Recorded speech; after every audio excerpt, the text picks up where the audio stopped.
Great. You can all sit down.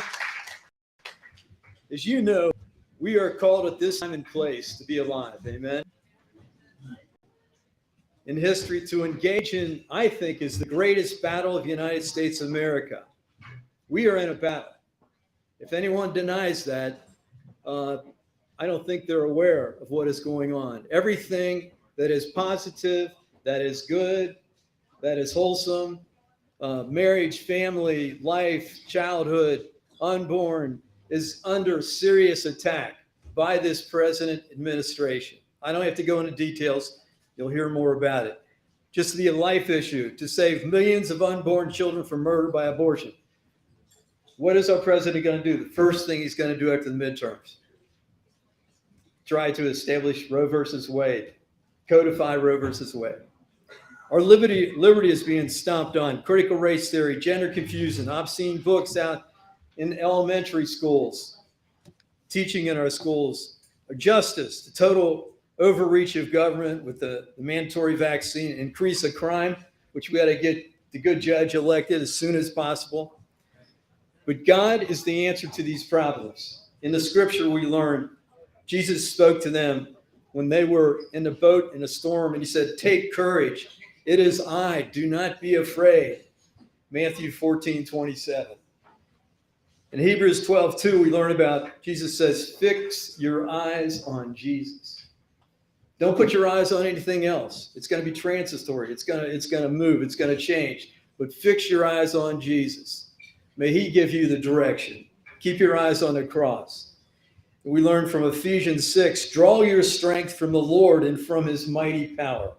And I say this to our dear judges, those who are running for office. It's not your own power. It's turning to God in your power. For as we learned from David and Goliath in Samuel 1, for the battle is the Lord's, and he shall deliver you into my hands. He told Goliath that. And we believe that the good people that are running, we need to totally stand up for them. They're standing in the gap. They're standing on the front lines for us. And they can tell you what it's like to stand on the front lines. You get attacked, right? When you're in the front lines, you get attacked. There's no Judge could tell us about that, right, Judge? He could go into and so where's Matt O'Neill? You know, all of you, these candidates out there. But the Lord says the battle is the Lord's, and he shall deliver the evil one into our hands. And finally, for Mass today, Psalm 45, I read, the Lord is faithful in all his works. The Lord is faithful. We can't depend upon our own power, our own strength, our own intelligence, our own might, whatever it might be, because it is not good enough to fight the evil. We're not talking about, Democrat, Republican. We're talking about good against evil, life against death, standing up for this country that it survives. So let us lift this all up to the Lord. Father, Son, Holy Spirit, amen. Lord, we ask your blessing upon all these candidates who are standing in the gap for us, who are standing on the front lines, that you protect them, protect their families, and bless them, reward them with a victory for not only them, but a victory for our country to continue on as it has in the past for over 200 years, 275 years, to bring, health and wealth and freedom into our country.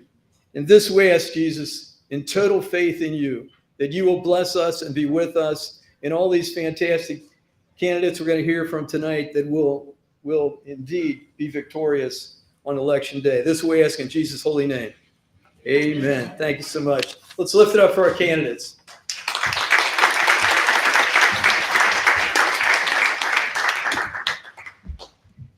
Leading us off tonight is the man that needs no introduction, Pat Dinkelhocker. Thank you very much. I really appreciate the opportunity to be here. And Chrissy and Angie, thank you very much for allowing me to be here. I appreciate that. My name is Pat Dinkelhocker. I'm running for Judge, Court of Common Pleas, General Division for Judge Bob Ruhlman's spot.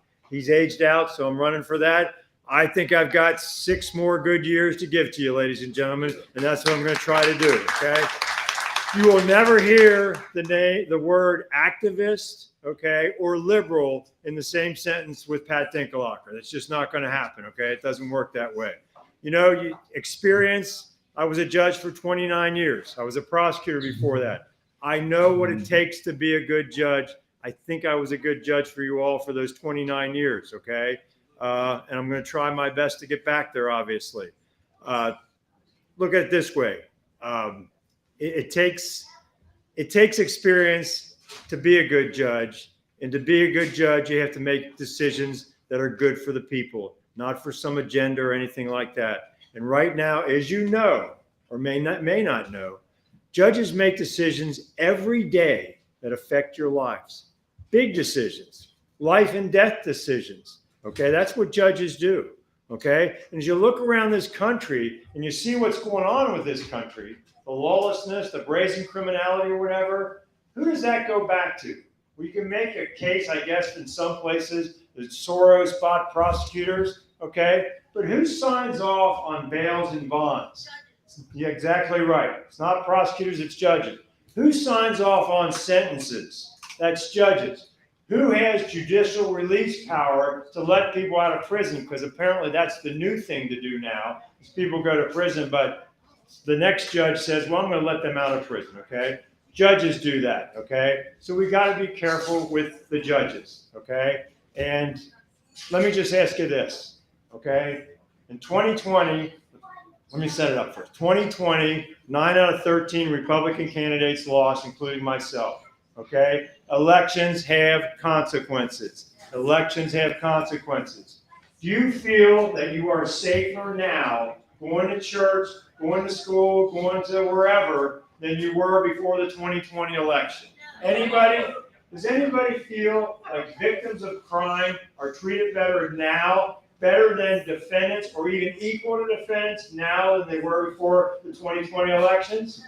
Do you feel, and this is kind of scary, I'm old, okay? For the first time in my life, and maybe you could join me with this, do you feel that perhaps your civil liberties are at risk because of what judges are doing? I think you have to answer yes to that, okay? Judges take an oath. It's a pretty simple oath. I've taken it a number of times, okay? You follow the law, you seek justice for everybody, not just those on an agenda, not just defendants, okay? But for police officers, for witnesses, for everybody that comes in front of you. And you treat everybody with dignity and respect. That's what a judge is supposed to do. And if I'm reelected, that's what I will do again, as I did for the 29 years I was a judge.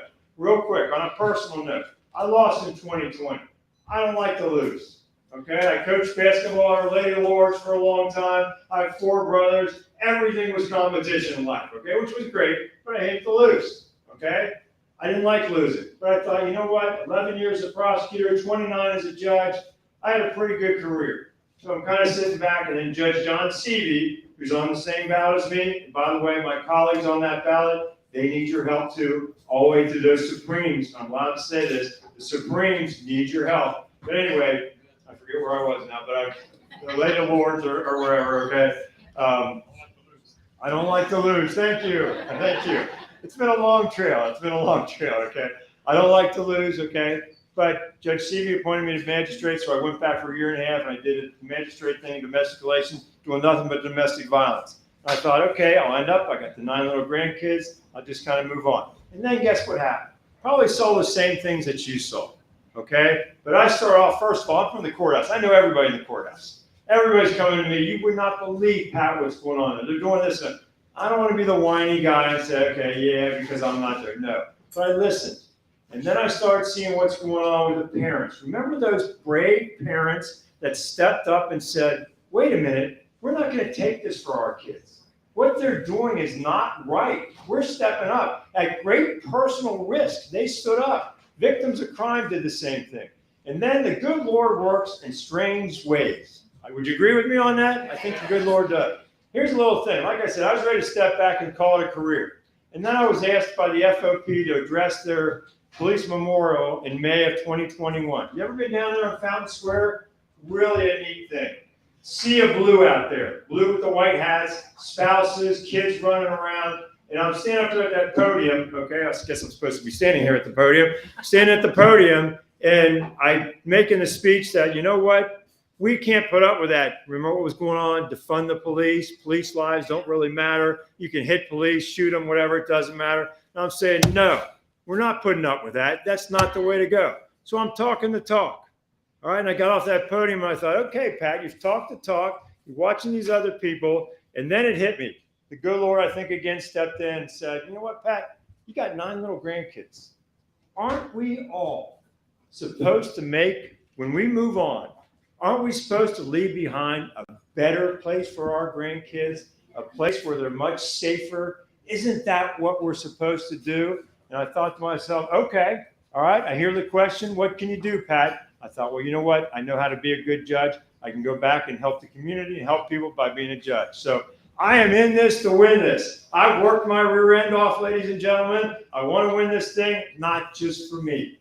I'll be fine if I don't win, okay? But I think I can help all of you. I think I can help our community. So one last thing, I should say this. 42 years ago, I was out there on that dance floor. This is where, when I got married, we had our reception. So that's kind of cool. That's kind of cool. So I'm back. I've been here a zillion times since that, but the Elsessers took care of me 42 years ago, and they're still taking care of me. But with that, if you can't remember the name, I forgot. I told somebody I could do it. Issue 1. I know I'm running out of time. Sorry. Issue 1. Vote for issue 1. I'm allowed to say it. Please, even if you don't vote for me, vote for issue 1. Safety of the community. Judges have to have the authority to use safety of the community when they're setting a bond. If not, your lives, you're in danger. So please vote for issue 1, okay? George will talk about that a little bit more, but please do that. Last thing, if you can't remember the name, Dinklocker, think Dink, vote Dink. And this is my last thing. I'll look each one of you in the eye and tell you this. Ladies and gentlemen, I will not let you down. I will not let you down. Okay? God bless all of you. God bless America. Any questions? Does anybody have any questions for Pat? Thanks for rerunning. Thanks for rerunning. Thank you all very much. Thank you very much. Next on the schedule was Jenny Kilgore. She's running for the school board. Unfortunately, she had some car trouble, so she wasn't able to make it tonight. So in her place, we have George Brenneman, and he will be speaking about a couple of the issues coming up. Thank you very much. I'm going to try and be quick, but this is important. For any of you who didn't believe it in the past that elections have consequences, 2020 taught us that, right, in spades. Not only did we lose all the judges and all their experience, we now have record inflation, record people leaving the jobs. It's just incredibly crazy out there. 2022 is an important year, and I want to talk about some of the issues and candidates that you don't hear much about. So if you've got your absentee ballot, it's 4 pages. I'm going to talk about the last 2, okay? The issues and the judges. So as Pat mentioned, we have to win these judicial races, and in particular, Sharon Kennedy, Pat Fisher, Pat DeWine, Supreme Court. We can win every single House, every single Senate, all of the statewide offices. If we lose any one of those 3, nothing matters. The Supreme Court of Ohio has taken a hard left turn in the last 2 years. They are why we had to have an August election. They are why we have issue 1 and 2 on the ballot. Issue 1, let's talk about the issues. Issue 1 is a state constitution that you must consider public safety in setting bonds. So as Pat just said, the Supreme Court basically said you have to set a bond so that they can actually get out. Make it affordable. So murderers are being let on the street. Violent offenders are being let on the street because of that Supreme Court decision. Voting yes on issue 1 stops that. Issue 2 is kind of similar. The Ohio Supreme Court is hinting that illegals should be allowed to vote in local elections. Do we believe this? Non-citizens voting in City of Cincinnati, Green Township elections. Issue 2 is a constitutional amendment to make that illegal in the state of Ohio. So vote yes on 1 and 2. So what does that leave after that? The rest of these issues are all taxes. And they love to tell you that, for instance, issue 3, Cincinnati Public Schools will not raise your taxes. But voting no on issue 3 will save the average person $600 a year. $600 for a school that can barely get anyone out of it. Cincinnati public schools are like the worst in the state. Issue 5, Northwest local school districts. Just 3 years ago, they passed a 28% increase, 28%.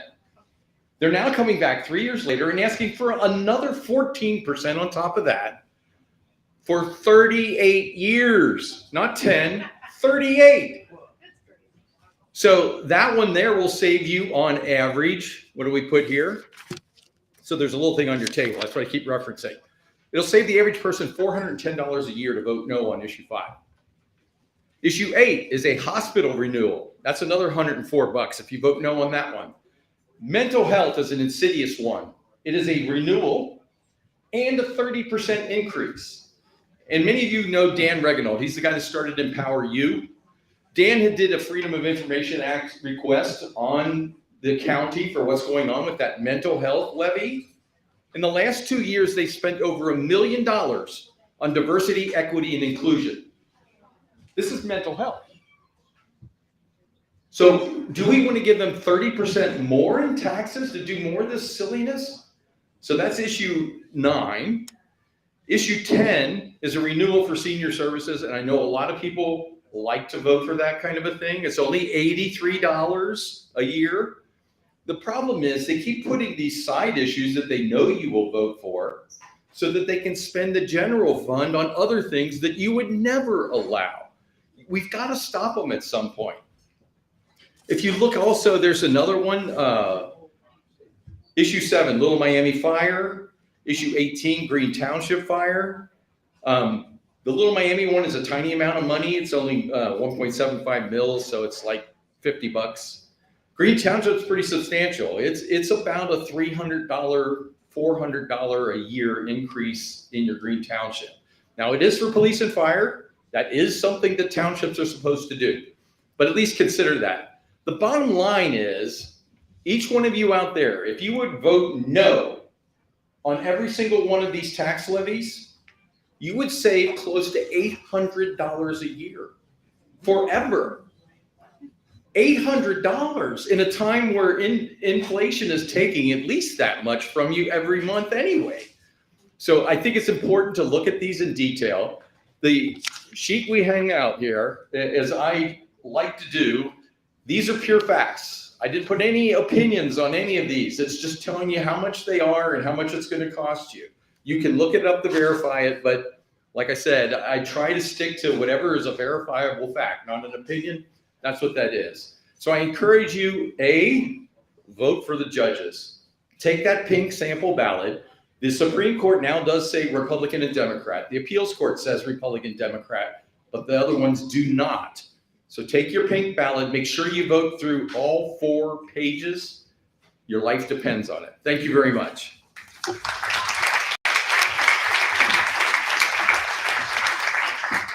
Isn't it nice when somebody does your homework for you?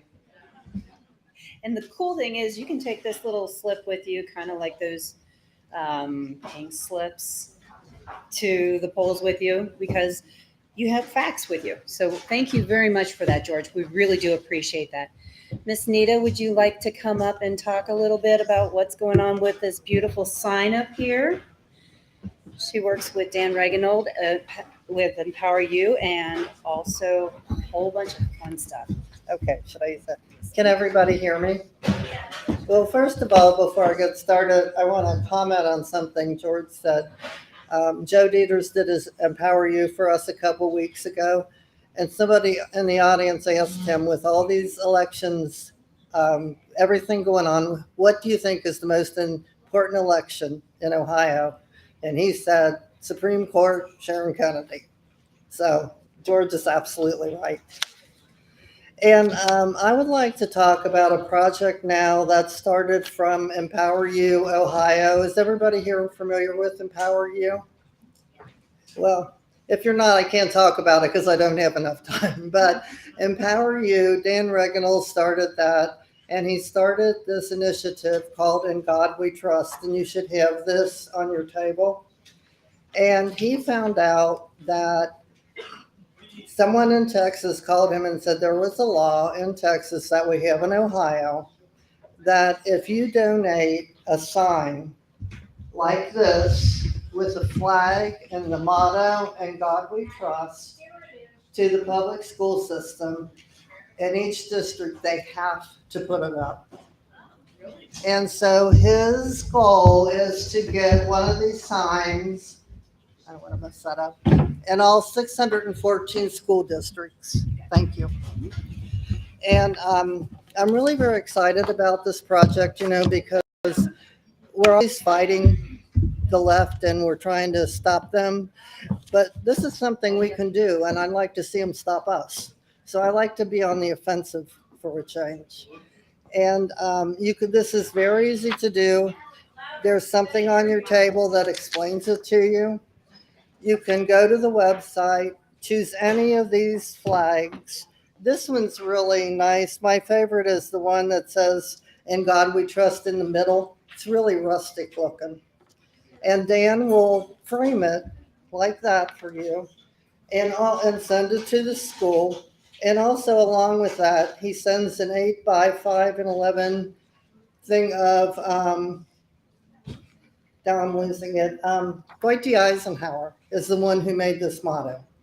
And he sends along with the school a picture of this. And if you look at this picture here on your handout, that was a picture from King's School District that they sent to Dan after they put it up with a thank you letter. So I'm just really, really excited about this project. And the idea behind it was not really religion. It was history. That's why they have to put it up. This is history. This is our motto, whether they like it or not. This is our motto. So I really feel like this is a great project. And the flags are kind of pricey, but they're framed, they're beautiful. And a lot of people are going together, like 2 or 3 people, whatever. And we've had some people put them in a lot of schools. But I urge you to look at this, and I also urge you to tell your friends, because this is something everybody can do. And if we got it in every school district, wouldn't that just be amazing? I just think that would be great. So anyway, I think that's all I have to say. Does anybody have any questions? No? Okay. Thank you.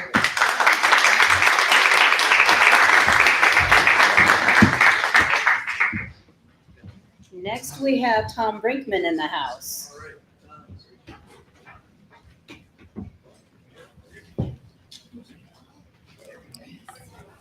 So I have a question for all y'all. How many of you guys are voting day up? Okay. How many of you are taking 5 friends with you? You think I'm kidding? We got one person that's going to bring 5 friends. All right, I was going to say how many are bringing 10, but I guess you need to bring as many friends with you as possible. Otherwise, we will not have a red wave, folks. So without further ado, Mr. Tom Brinkman. Thank you very much. A few things. George did a great job on going through those levies. Don't ever vote for a levy. Just vote no, no, no, no, no. There's very few things that they can't come up with the money. We could have designed vote yes on 1 and 2. Those are the state constitutional amendments. We've got to pass those. But number 9, we're especially calling out because it is such an enormous increase. And I can tell you as a state legislator, we have given hundreds of millions of dollars to county governments for mental health, to school districts for mental health. They have so much money they can't hire enough people to spend what we've given them. So to give them another 30% is absolutely ridiculous. Along with that, the county is swimming in money. They're spending $750,000 on Blink. Is that a core function of county government? They have a little bus that runs around, the 513 bus. Is that a core function of county government? They spent, I think, $3 or maybe $6 million helping people identify people who are having problems with their rent. Is that a core function of county government? And then in the next 4 years, they're going to deal with the Bengals Stadium deal. We got three bozos down there that don't know what they're doing. Now, I know we have Matt O'Neill up here running, he follows me, but what I would do if I was a county auditor, and I would be calling them out on this stuff. I would be saying no to an increase on mental health, because I have the background that knows what the state is spending. And it wouldn't have gone on the ballot. It might have gone on as a renewal, but it wouldn't have gone on with an increase. And I tell some of my supporters, usually the people I'm trying to wrangle some money out of, what I plan on doing is being the fourth commissioner. Because I'm going to have the facts and figures and numbers that they need to rely on when they do silly stuff like that. And instead of letting it go, I'm going to call it out and say they got plenty of money. They don't need this increase. Because we've got to stop it. Our county is too many taxes, too many special levies. It's ridiculous. Now, I'm currently a state representative. I've been here before. I'm in my 16th year. I vote against all these taxes. I try to get rid of regulation. My really big claim on the regulation was I got help. When I got elected, we got rid of e-check. Remember e-check? Some of the young people don't remember what e-check was. That was a pain in the ass. And it was a fraud. It was an absolute fraud. And then when they sold all those e-check stations, it turned out the people who owned the stations all had been big contributors to George Voinovich and Bob Taft. And so they owned the building, and then they could go sell it. So these things are, I think there's like 100 agencies that suck off the mental health levy. Go look at their balance sheets. The CEO and all those agencies make six figures. And then they have people on the board. It's just disgusting. But anyway, I got off track. So I'm running for county auditor. Dusty Rhodes is retiring. I don't think it's voluntary. And by that I mean he was kicked out of the Democrat Party. And after what he saw happen to Sheriff Neal, where he lost 3-1 in the primary, he knew his days were numbered. Dusty will turn 82 on December 6th this year. I will turn 65 on December 6th. We share the same birthday. So that's interesting. You know, there's three things. We'll back up. There's 130 things that the county auditor does. And many of them don't get into play unless some disaster happens. You know, financial emergencies in Laughlin, things like that. But the three things that affect you, number one, the appraisals. We got to get rid of these Zillow appraisals.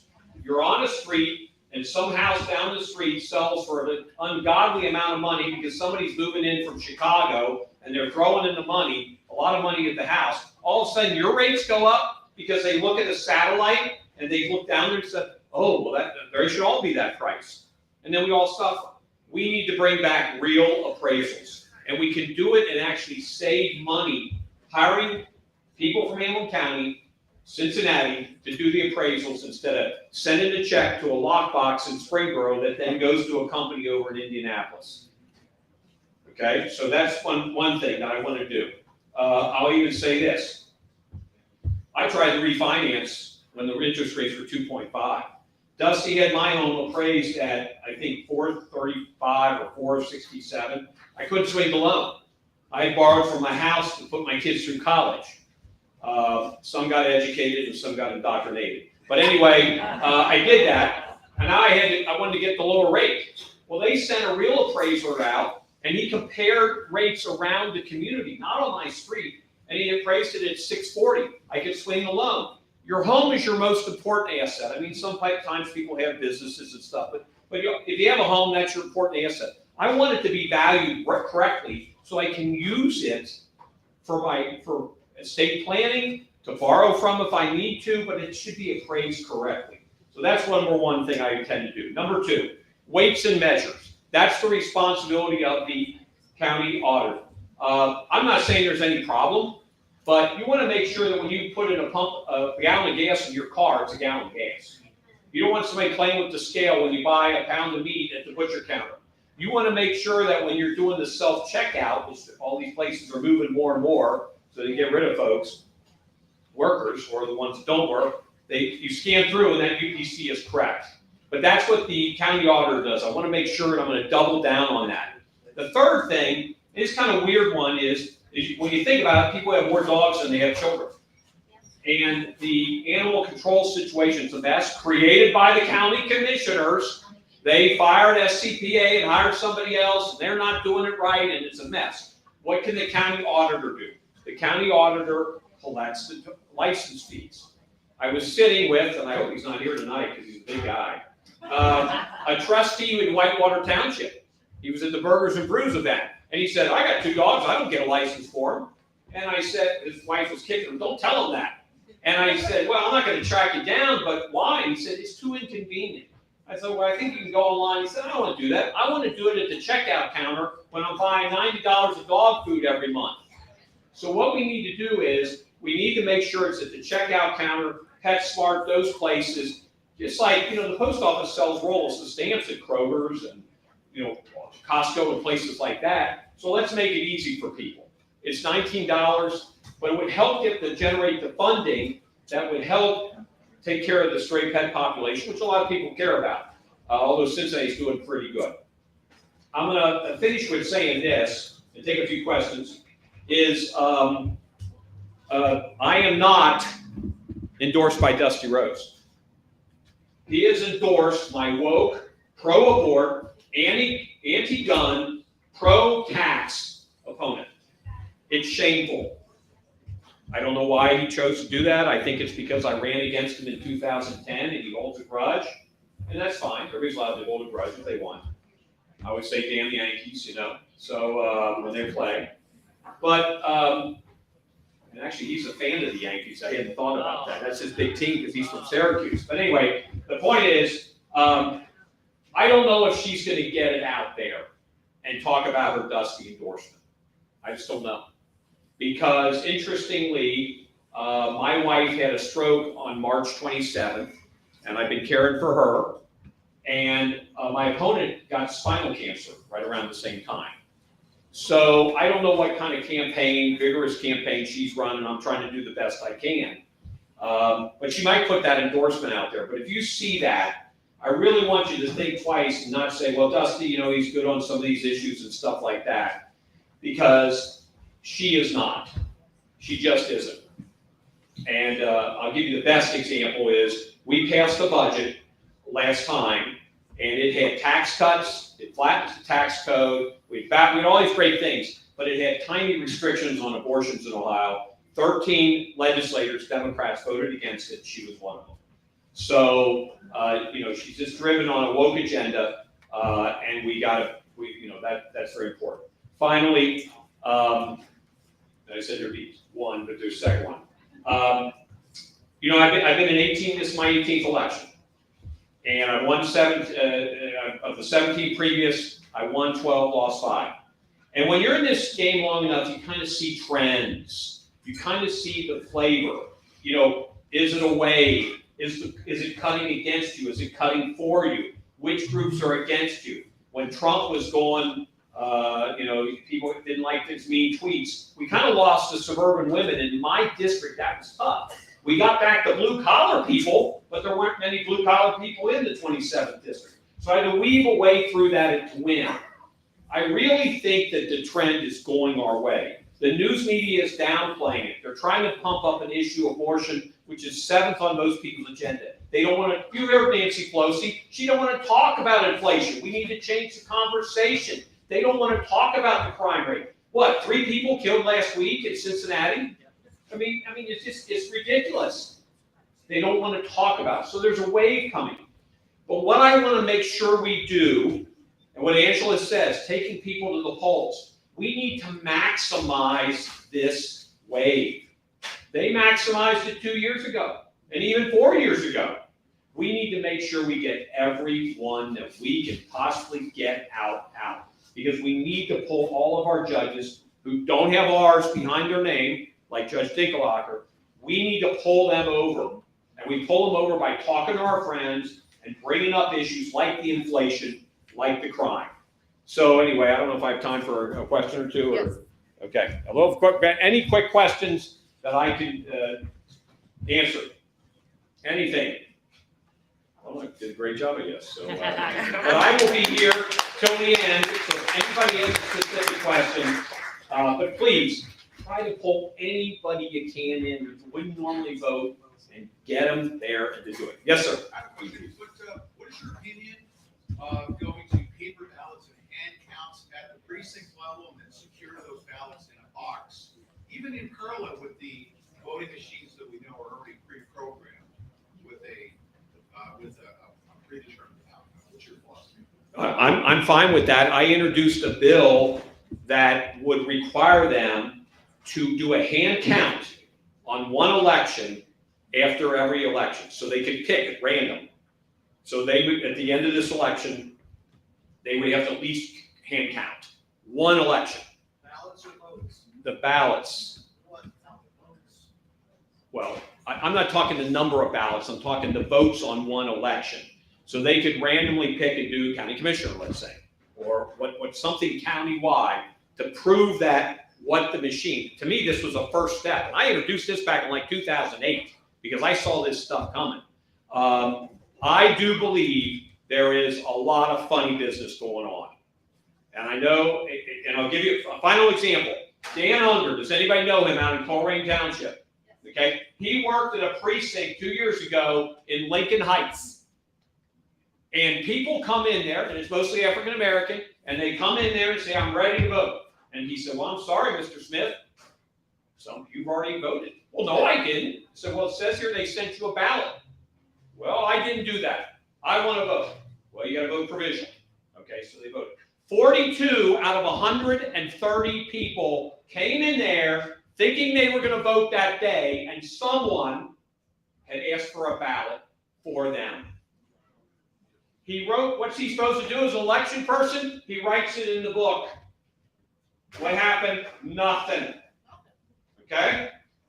Next person, Marlon McCormick. He worked at the Board of Elections. He lives on Observatory. He helps me with my campaign. He's out there looking at the drop boxes, getting them out before the election. He is looking at the Norwood Plaza, well, it's not Norwood Plaza, but whatever that plaza is right across the street. People are getting ballots. They're coming back through, dropping 2 in at a time. Remember, you're only supposed to drop in your families. And he says to the head of the Board of Elections, look at what is going on over there. And her response was, oh, we can't take care of anything off our property. That's not our responsibility. So here you have the harvesting and the planting of the ballots. I know 2 people, 2 honorable people, many of you know it, happening right now, and that's what they let happen. So don't tell me there isn't any funny business that's going on. Now, what do I think happened? I think those people in Lincoln Heights was probably going to vote Democrat anyway. But would they have sat there and voted in 30 little circles when they're they're basically elderly and they got to stand there? And our people don't do that. They rush in, they do some of the votes and do them.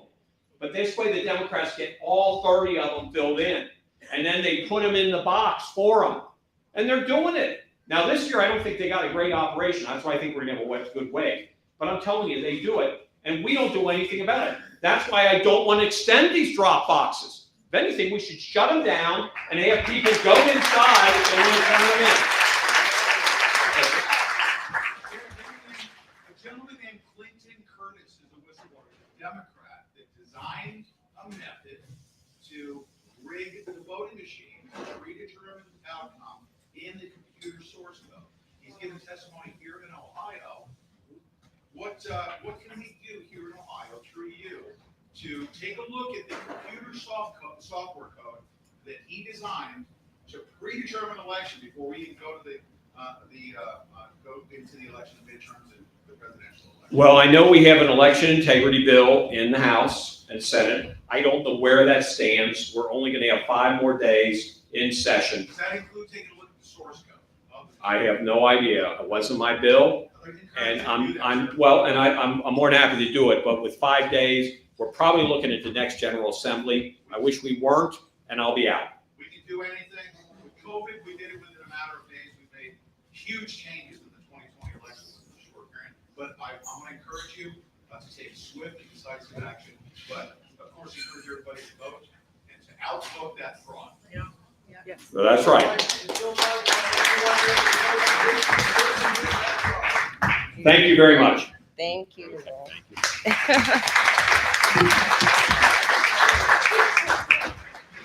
All right, West Siders, our next speaker is Matt O'Neill. This gentleman is running against a formidable opponent. I'm sure you guys are familiar with the name recognition with the billboards and the signs around here, Smitherman. But this gentleman here, he's one of us. He has the same values that we do, and we need your help, West Siders, to spread the word and share his name. Get him out there, please.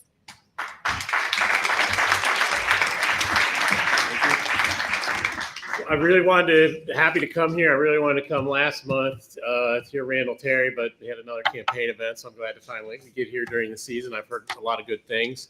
Matt O'Neill, I was born on the west side, lived 25 years in Green Township, 25 years in Oakley Hyde Park, 5 in the Northeast, and 5 in Northern Kentucky.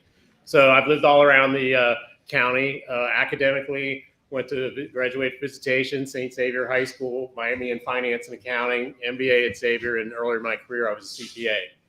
I've worked mainly in higher education and currently at a publicly traded DME company, durable medical equipment, wheelchairs, power mobility, and stuff like that.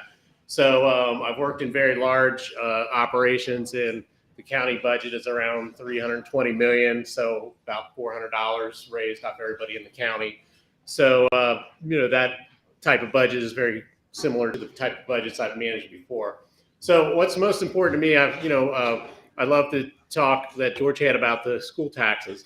On my card, which I've tried to give to many tables here, I'm the only person out here running in this race talking about tax cuts. The Hamilton County, as you heard earlier today, does have a large surplus. They have a large surplus because when the Union Terminal building was complete, it was turned into a continuing part of the county budget. So it's like if you say, hey, I want money to buy a car, and somebody buys a car, and then they take the rest of the money and go on a European journey, you're like, well, I didn't really want to pay for that. So to me, that's a bait and switch tax increase. So that's a big deal to me. And the other thing that I think is really horrible is the fact that the bus tax passed and it was jiggered together with the city income tax from 2.1 to 1.8. And along with that, 30% of the money or so going to roads. So to me, those things that sounds like Nancy Pelosi in Congress. Let's just jam it all together, read it and what's in it. That to me is not how it should be. And I don't think that the bus tax would have passed on its own. So one of the things I would like to do is separate that bill out and have people vote for it as this for the bus and this for the roads. So the other thing, the stadium is coming up and the lease will be up in 4 years. And last time when this thing came up, you didn't get a say on it. The county commissioners, which were all Republicans at that time, passed it. And then the people got the ballot issues together and put it on the ballot where it passed. And then the Bengals got a very favorable lease, the most favorable lease in NFL history. I read about books about this tall and wrote an MBA paper and got the best MBA paper about studying all the things about the lease and how bad it was and how NFL teams have to kind of piggyback with an arena or a baseball stadium or something because having a building in use 8 Sundays a year doesn't cut it for your investment. So, whether or not people want the Bengals, that's up to them. My promise to you is it will go to the voters. So most important to me is that, I'm endorsed by Cincinnati Right to Life. My mom worked 28 years. Thank you. My mom worked 28 years after teaching 29 years at Cincinnati Public Schools, and the last 28 of her career after that was as a counselor at the Prating Center East. And next Tuesday, she was supposed to get an award for all her years of service, but for reasons I'll get into later, she's not going to be able to attend. But anyway, that's very important to me in that. So I'm running against a person who has a lot of name recognition as having been on city council for a number of years. One of the things that his camp does, I'm not accusing him of anything, just his camp, where my name is, some of them, their crew pastes his name over my name and sends it out to their friends. So it's deception. And to me, I don't want to vote for somebody who's deception. And I like to get out there, view of somebody who's thinking about that, where their team results, on trying to deceive people to get their vote. So I think another thing that has frustrated me in the campaign is that not all the Republicans, I'm endorsed by the Republican Party, but there's many Republicans who, are on the other side, particularly at Price Hill Chili. So that's rather frustrating to me that once you get endorsed, that you still have Republicans who are on, the fence or neutral or voting for your opponent. So that's kind of discouraging. But I go through. I'm here to represent the Republicans and the values of the Republican Party, and that's what's important to me. And I think that's what's important to a lot of people in this room. So, I have a great career, and it's very difficult for somebody who works at a publicly traded company to go out there and find the time to do campaigning with people who've known all the people for 10 or 20 years or so on and so forth and rattle off a list of endorsements. So, I don't really want to do that. I know the people that really do support me, certainly Tom Brinkman, Dan Unger, if you heard before. Dan Unger ran the levy review. He was running that levy review for 11 years. This crap you're getting now on these levies would not have happened under Dan Unger. If I'm elected, Dan Unger will be coming back to run the tax levy review committee, and you won't be seeing these 34% tax increases on all that stuff. So, those are the most important things to me in my campaign. So I kind of want to close a little bit. It's been a very difficult time. My dad taught me many times, and Matt, you're always talking politics, back it up by running someday.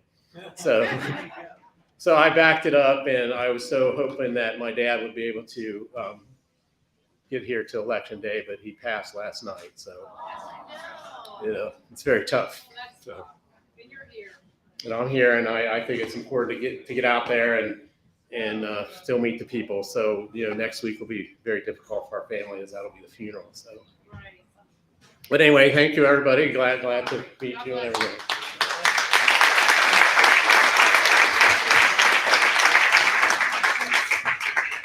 Okay. Any questions? Yes. When people ask me whether they should vote for Smith or yourself, what can I tell them in one or two sentences as why you're so much better than Smith?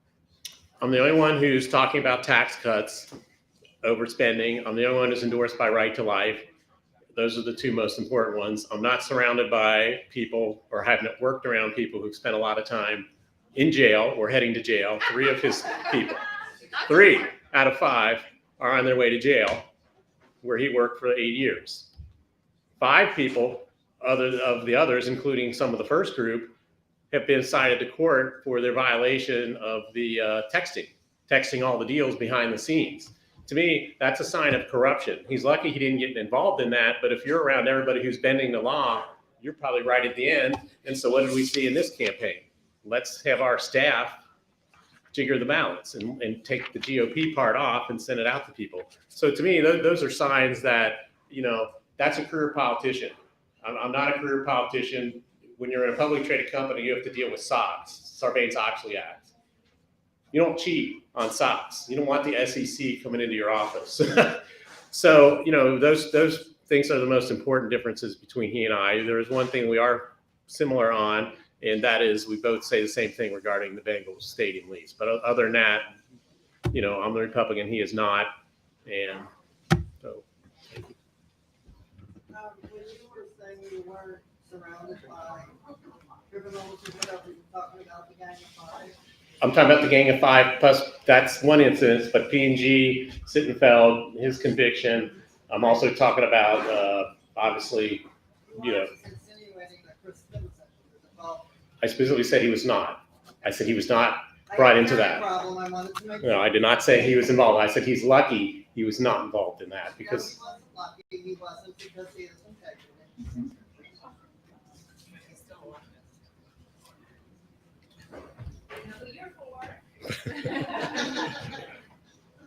So. But it was where it was working. All right. Well, thank you, everybody.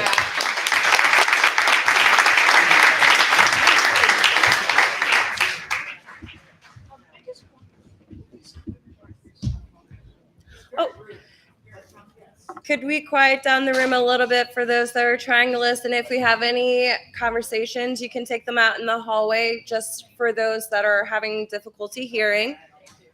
And then our next speaker is Adam Kohler. He's running for Ohio State House Representative of District 24, and he's a lifelong West Sider.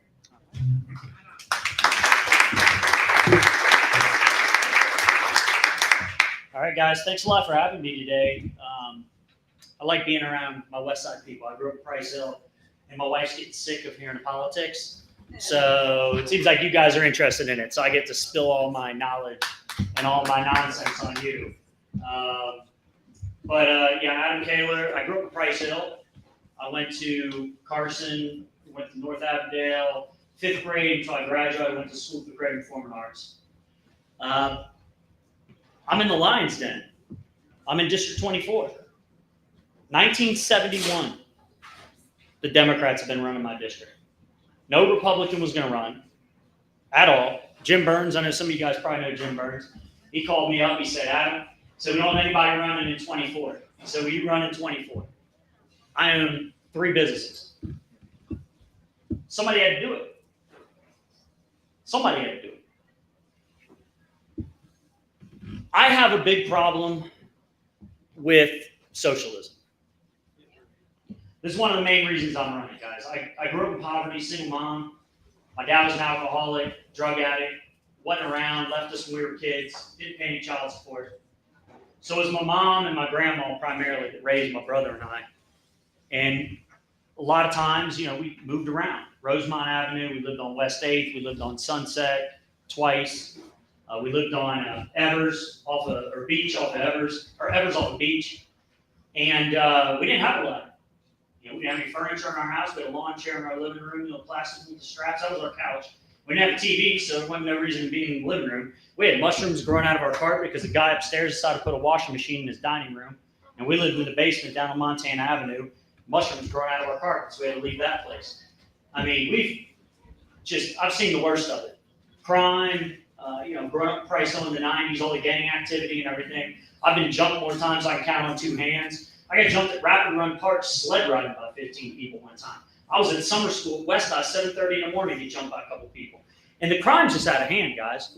And all I hear from the left is how we're supposed to feel sorry for everybody. We're supposed to feel sorry for the decisions people make. And these are decisions. I grew up with a lot of these people. They make terrible decisions. And we're supposed to pay the price for that. We're supposed to have, bail reform now, and people just go out on the street and just do whatever they want? Murderers? Guys, just the other day, my friend's house in Delhi got ran into by 4 15-year-old kids who carjacked an immigrant woman up at Target.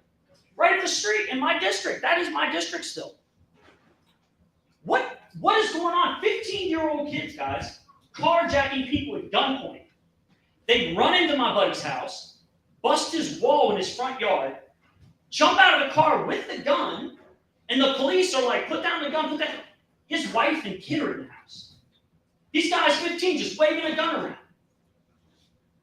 I'm not running for my health. I'm running because we had a bullet come through our bedroom window. We live in Mount Auburn now. My wife bought a house there about 10 years ago. Loth Street. Bullet come through our bedroom window. We found a dead body on Christmas Day in the pond that's emptied out. We heard, it sounded like there was a war going on the day before that. And we called the cops. No, there's nothing, nothing going on. It's crazy.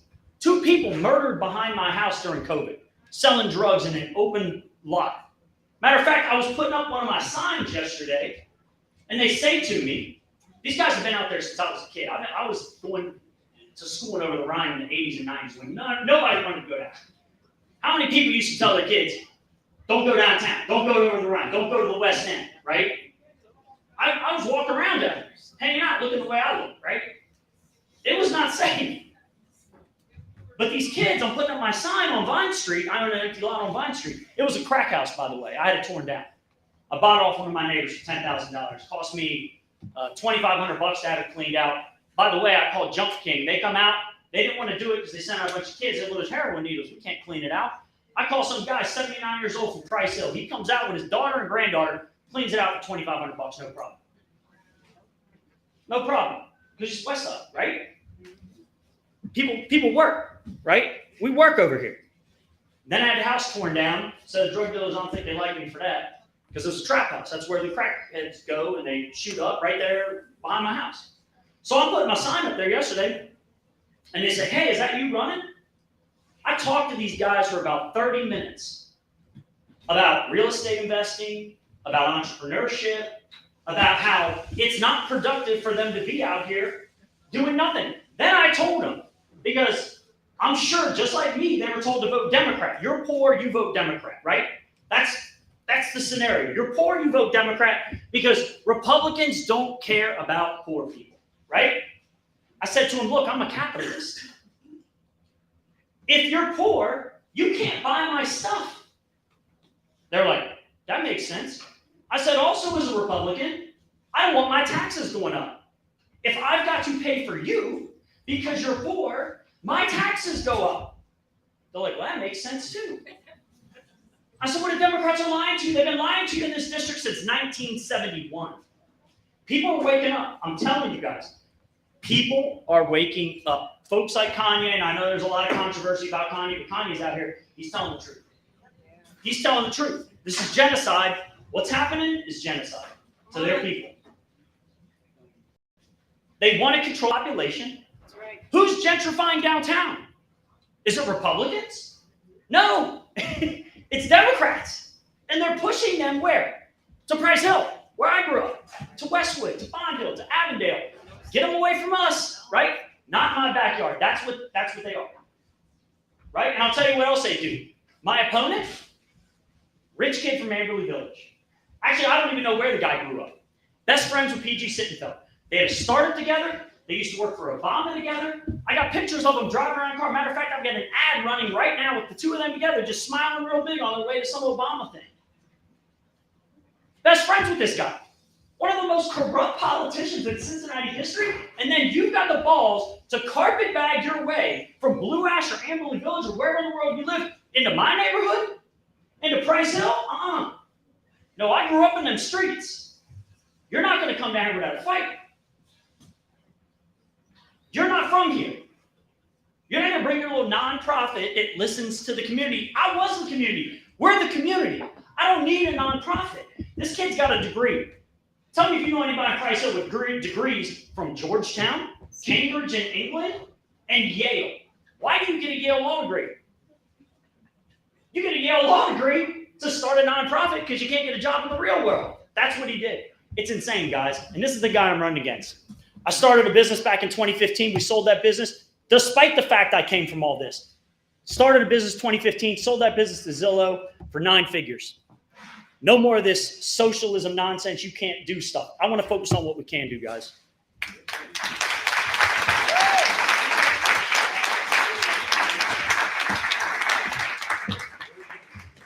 I think we kind of know where he stands. No, thank you so much for that. I appreciate that. And now we have someone from the Coleraine area. Where is Mr. Bill Blessing? Come on down.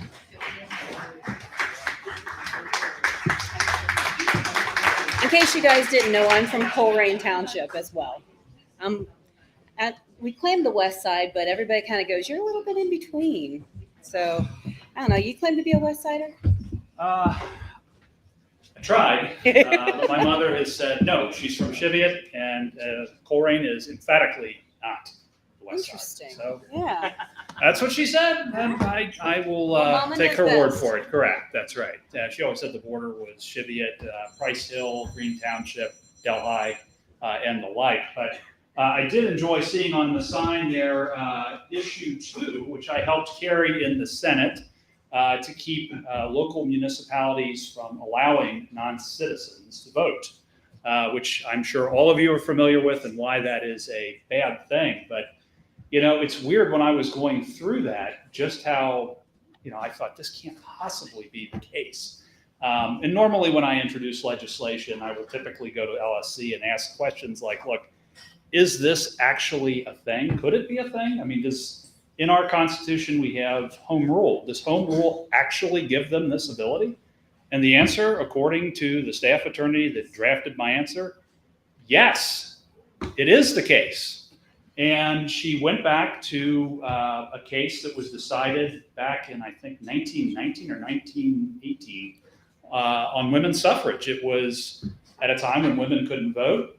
The court at the time had said, yeah, they may not be able to vote right now. That amendment hadn't passed, but we're going to say it's okay. So there was prior case law, and you know, sure enough, if that doesn't pass, it wouldn't surprise me if you know, one of the bigger cities did decide to do that. So very important that you vote yes on issue 2 as well as issue 1 and all the other things that happen to be on there as well. But One thing that or actually a couple things that I wanted to focus on, probably should introduce myself first.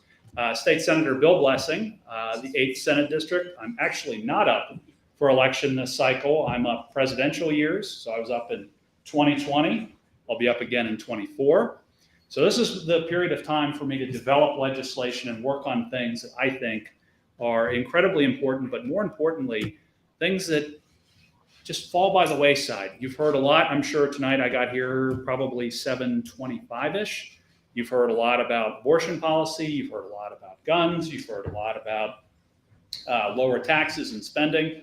No question, you've heard all that before. But there are some insidious things going on that I have not liked. And frankly, these are things that actually would draw Democrat support, and are, as much as I know you guys are probably sick of hearing that, mushy Republicans working with Democrats, but I'm telling you, on some of these things, you're going to want their support. Issue 2, for example, in the Senate, does anybody know what the vote was on that? When I was SJR 6, when I was carrying it, we ultimately went with HJR 4, I believe, in the House. But when the Senate voted on that, that was unanimous. Every single Democrat voted to put that on the ballot in the Ohio Senate. So keep that in mind. So the first bill that I wanted to discuss was my cash bill. And this is something that came from a Democrat state. It has passed in other Democrat states. Didn't get any co-sponsors, didn't bother, really even having a joint sponsor with this. What it does is it says that retail establishments cannot refuse to accept cash as payment. Okay? Thank you. And you might be like, why in the world is that an issue? It turns out that legal tender doesn't mean what you think it means. It's all debts, public and private. Well, if you go to the Apple store to have something repaired, I'm not an Apple user, I don't really care for that company, and I'll get into that in a bit. But I will tell you, they can ask you to pay card up front. You can't have that, or you don't have a card. Sayonara, you're not doing that sort of business. Now, as annoying as that is, there's a lot of places that you can go and use cash now. It's not a big deal. But it's the subliminal trend that's sort of going on here, that we're moving towards a cashless society. And I don't need to remind you all how bad that will be if we wind up in a cashless society. And it really scares the Democrats too. I've had a number of them come up and say, if there is a vote on this bill, we will support it today with you. Because they understand that having all of your financial transactions tracked by big tech, big banks, and big government all working in league together is a terrifyingly frightening scenario in the future. You look at it now like, hey, I want to go grab a drink, I want to go to Wendy's, I want to do whatever. Do you want to live in a future where your doctor's like, probably should be cutting down on that sort of thing, and that gets into the system, and they're like, oh, we've seen you've been to Wendy's twice this week. We're going to cut off that third time that you go. That is not a world that I want. We don't want any of that. It's horrifying. So I do hope to get this done. Interestingly enough, the chairman of the committee where that bill is in, Chairman Michael Ruley of Youngstown, no less, very Democratic area that flipped Republican. In fact, DeWine, Rose, all the statewides really are here in part because that area went so far from blue to red that it's not even in competitive territory anymore. So he was very enthusiastic about it. So were his constituents. I think we get that done either in lame duck or next General Assembly.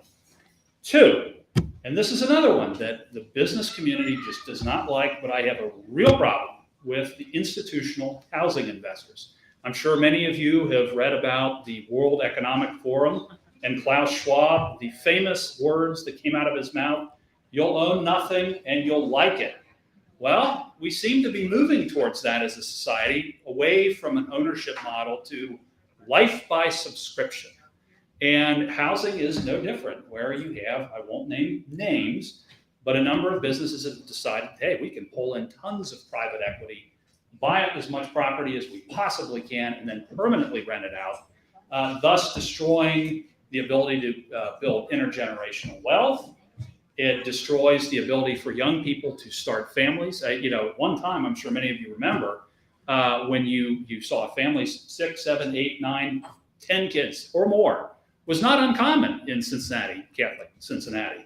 But today, not as much anymore. And can you really blame them when housing costs what it costs now? When higher ed, which is really nothing more than a credentialing farm these days, in terms of you go there, you pay a ton of money for something that, do you really need that degree for that particular job? Is it any wonder that they have trouble with family formation? And I have a bill, 2 bills actually, and a third one on the way, that seeks to fight back on that, to fight back and push the ownership model again with housing so people can get into homes. They have a fixed rate mortgage, a solid payment, and they can get on to other things in life and not be renting for the rest of their lives and not having to live a life by subscription, at least with housing. And this is another one. The Democrats overwhelmingly support this. They really do. And it's one of those things that you would think would be a no-brainer. But again, one of my biggest gripes with the Republican Party lately is that, we can go hard and heavy against big government. But when it comes to tyranny by big business, we can't have that. We fall by the wayside. We just don't know how to handle it. And I think we need to be a little more circumspect, if you will, with being more pro-market and less pro-business. And there is a difference. So that, I think, we get done next General Assembly. There is growing support in both the House and the Senate for that. Third bill, though, I have not introduced. And this is an interesting one. It's not really directly related to a lot of other policy, but it is kind of a niche idea. Again, business community hates it. How many are familiar with right to repair? Nobody. Oh, he is. Very good. Somebody is. There's always somebody. It's kind of a niche issue. But what has been going on lately with a lot of businesses, particularly Apple? I will bring it because I had mentioned them before. Apple has gotten into the habit that, hey, we are an electronics manufacturer. We make computers, cell phones, you name it, iPads. They found that it is actually not just lucrative to sell those sorts of things, but also to have a monopoly on repair as well. So if you wanted to just change the battery on your phone, give it a little more life, not necessarily going to be, you certainly aren't going to be able to repair it on your own. And sometimes you take it to them, they're just going to say, sorry, it's obsolete. There's also insidious concepts like planned obsolescence, where something actually does work well, but software within it is written in such a way that, like, hey, look, after a certain period of time, we're going to slow down performance and force you to buy something new. And I just think that is terrible. I mean, I'm not, somebody that's, hard to the left on environmental issues, but I really don't like the idea that we're just becoming a throwaway kind of society where it's like, well, we just toss it. There needs to be a certain sense of human agency where we learn to repair our own stuff again. It used to be that way 50, 60, 70 years ago where people knew how to do that. Now, pitch it, have somebody else do it. There's a service, there's an app, there's whatever, and not making the effort. But there is something fulfilling to doing that sort of thing. Now, I know I'm getting close on time here. Chrissy's looking at me kind of funny. I'll try to take questions if I do have time, but I do plan on coming back for, I think you do this monthly or quarterly or monthly. So when my schedule permits, I would like to come back more. So any questions from anybody? Yep, back in the back.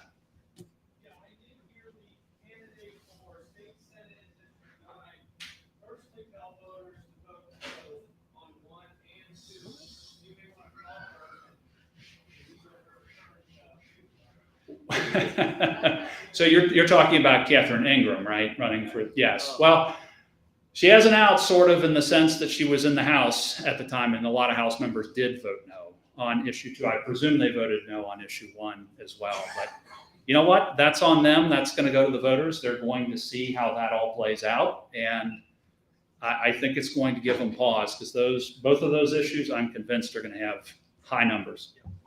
Yep.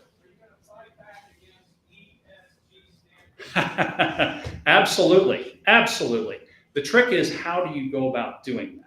Now, I have made a point of telling the Chamber of Commerce and other business entities that, look, I kind of feel disrespected. Not only, that you guys had suddenly taken a hard left turn socially here in the past couple of years and have been very corporatist in your attitude, but, it's just terrible for the economy in general. And I will tell you, Republicans in Columbus are absolutely looking at that issue, not just in the House, but in the Senate and the statewide as well. So be prepared.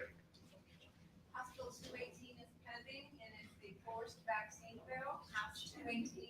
I'm not as familiar with it, but I'm in the Senate, remember, but go ahead. It's in the Senate. It's in the Senate. Which committee? It's in the Budget Committee. Not on that committee, but The bill is expected to move possibly because it's already had 2 hearings in the Senate. when were the hearings, if I might ask? There was one in December and November of last year. The bill is not called a vaccine bill, it's called a Right to refuse? liquor bill. Liquor bill. Yeah, It's a extended liquor bar- It's a liquor bill? They passed it Yeah. as a, it was written. Speaker Coffee and it's a liquor bill, and Speaker Coffee had all the language for the liquor, hours extension. Yep. Strict, turned it into a forced vaccine bill for all students, employees. It is. And all college students, forced mRNA vaccine specifically. Okay, In order not to have that vaccine, you would have to jump through 3 separate hoops. You would have to claim an exemption under 3 different possibilities, whereas your body is not yours. It now belongs to the government. The government has the authority to give that right to your body to these third parties. We have our right to the courts stripped from us in that bill. We have to go through the Civil Rights Commission when we're denied these exemptions. It has a piece in there I call the Kill It Will bill. It's House Bill 606. You already passed that in the Senate and House. It gives complete immunity to all healthcare workers, pharmacists, and so on. That's expired. This bill, 218, has an extension of that into the future and retroactively unconstitutionally. There are so many things in there. I don't want to take up the rest of the evening, but it's a very bad bill, and I cannot get any confirmation from Senator Huffman whether he's going to repeal that bill. I can't. which Senator Hoffman, if I might ask? There's 2 of them. Your president. Okay, Matt Hoffman, yeah. I'm sorry. The Senate president will determine whether that bill goes through or dies, right? Yeah. We have several sessions coming up where the Senate will be in full session, and I cannot get any confirmation from him nor the chairman Peterson of that committee. He will not commit as to whether he will kill or pass that bill. Right. And the members are very mum on that. So if that comes to you, would you vote for a forced vaccine bill if there are exemptions, as long as we can jump through these I hoops? really prefer having an opportunity to look at that before. I know that's not the answer you want me to say definitively one way or another. I really feel much more comfortable having a chance to look at that before I answer that question. Are you for vaccine mandates? I mean, are you for medical freedom? I am for medical freedom. I am not for forced vaccinations. But again, the devil is in the details with bills like this, and I will never cop to something that I don't know what's in it. Would you support the right to refuse as a bill in legislation? Have you read the right to I refuse? do not, I'm not familiar with right to refuse. That was House Bill 248. That's Right to refuse No. language for the constitutional amendment. There's a constitutional amendment to put language on the ballot to protect. Was that the us. one that, I vaguely recall that was the one that failed to get to the ballot, was it? There's an amendment now. You can keep, the language is out in the hallway. Okay. It was a petition. I will take a look at it for what that's worth. Sorry. Sorry. We're all for pretty much medical freedom here, like just to give you advice, yeah. We don't want anybody Sure, telling us what we have to do. And we don't want to go get tested, prove natural immunity or whatever, or how many antibodies do I have, or I have to get a religious exemption. We don't want, because this is the United States of America, we don't want to get that vaccine. We don't want to get it. Individual I mean, that's just.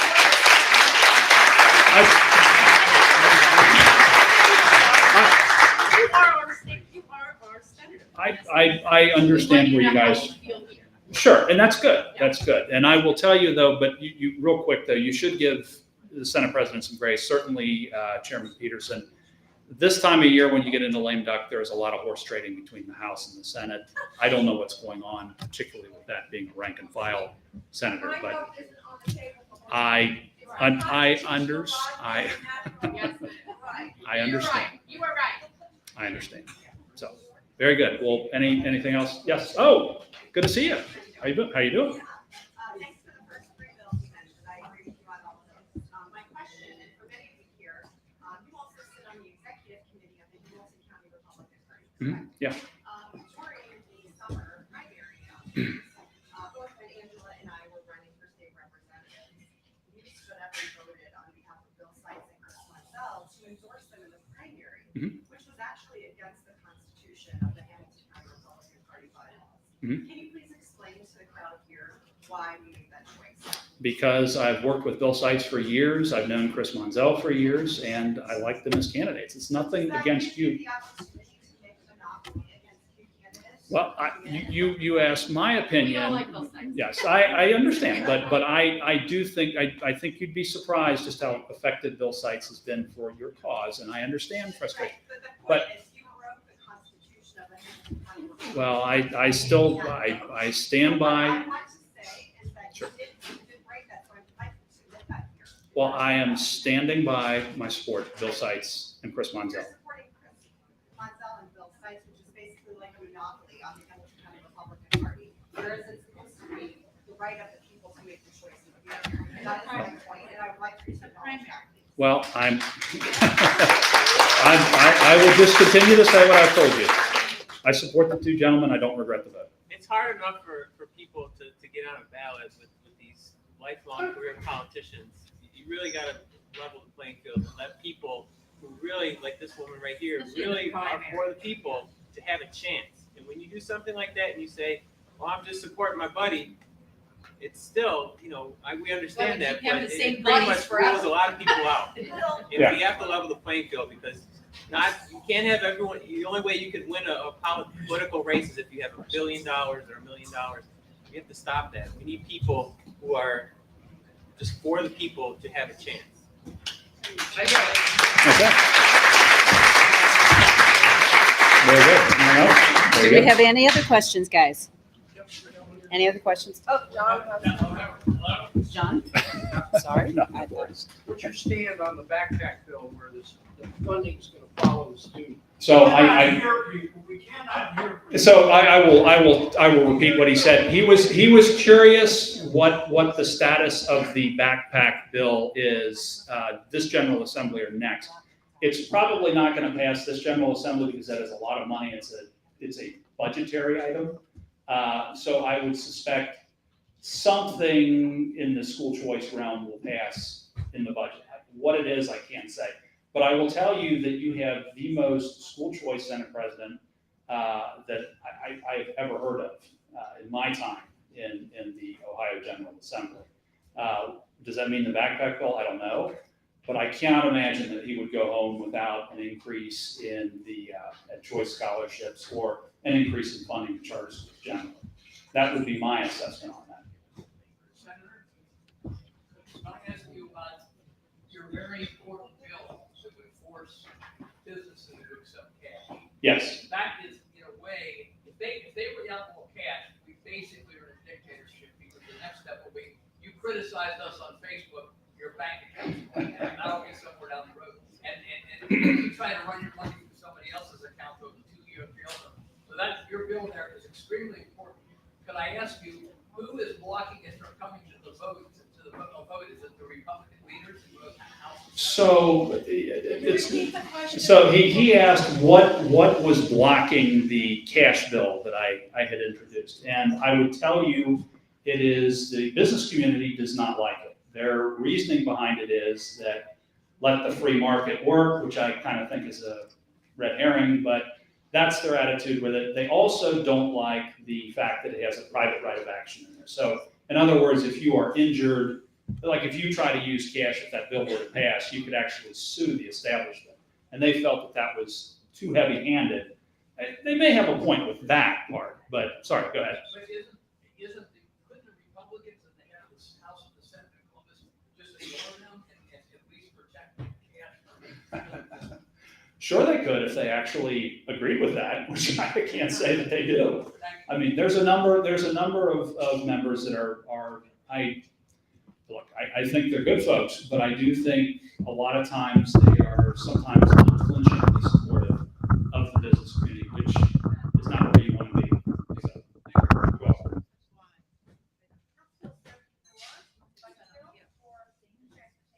Okay.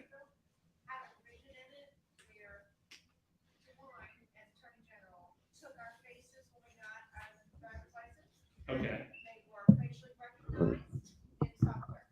Okay. House Bill 74 took our facially recognized faces in the driver's license database and gave it to a third party, private third party in that bill. Yeah. So I was very upset. I talked to Mr. Brinkman, I don't know if he's still here, but there was a group of people in the House that voted no on that bill. When I discovered that, I called them and they voted no. It is law. Would you consider reversing that, putting a bill in that says, now we're already in this database and they're probably selling us for who knows how much every day of the week. I mean, that's how these private businesses get our faces. Sure. And I have a Fourth Amendment right to be secure in my person. Nobody should have voted for that. That is my right. Now, my face is my person. I think you can't do more Fourth Amendment than that. Yeah. Would you consider introducing a bill that every 16-year-old child going forward when they get their license won't end up in that database and be given to these third-party individuals? This is, I'm trying to understand. So you get your driver's license going forward, okay? Let's say 18-year-old right now gets your driver's license, and that photo is taken, and that goes off to a third party, and then what? That is in the possession of the government in the state of Ohio. Right. The Driver's License Bureau. When DeWine was AG, he secretly went and had all those pictures facial recognized with software. Nobody knew it. Okay. That's been done, and every time we go to get our driver's license, our face is being stolen and it's tied to facial recognition. But they gave it away to the Department of Motor Vehicles Trade Association. Now, I want to know, what are you doing with my face? How many people did you give it to? How many people did you sell it to? How many stores do I walk into where they know it's me because you gave them my face? You know, that was just such a violation of my constitutional rights. I mean, this is the first I've heard of it. I can look into it. I'll tell you who might actually be able to help you with this. Like my cash bill, there's an entity who is very, very interested in privacy issues that I'll bet you any amount of money. Most of you folks haven't thought to reach out to them. It's the ACLU. I did contact them. Really? Good. Yes, prior to that actually being voted on, because I found out about a small window, and I did reach out to them. There's a gentleman there who's very middle of the road. He was anyway in the past. I had contact him, and he did not respond back to me. Okay. I mean, reach out to my office. I mean, we'll investigate it. But like I said, those organizations, they take privacy very seriously. And well, they at least took my cash bill seriously because they were proponents of it. So anyway. We are going to cut questions Yep. at this point. Okay. These are great questions. They'll all be here later.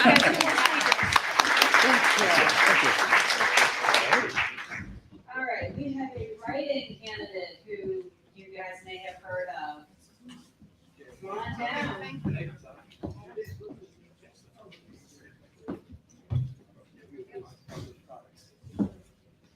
You guys know we lost Neil Peterson with the signatures and stuff like that.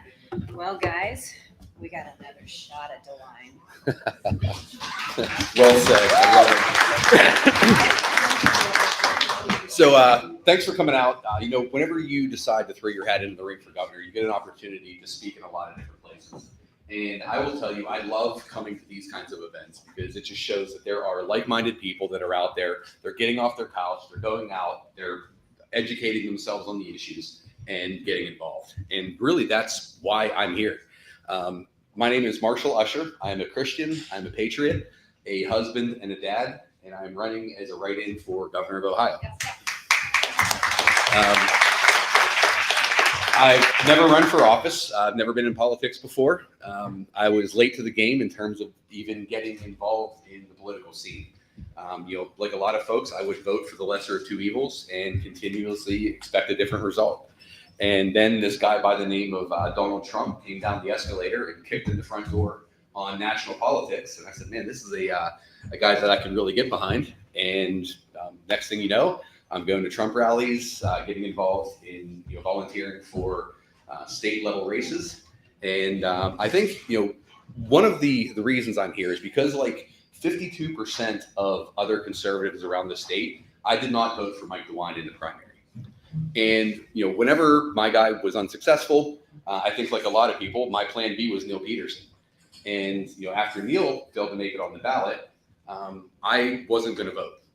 And one thing you have to understand about me is I was raised by a single mom as well. I mean, your story resonated that very much. My mom happened to be a former Marine, and so whenever you throw words around like honor and duty, that meant something. That means something to me now, and it meant something growing up.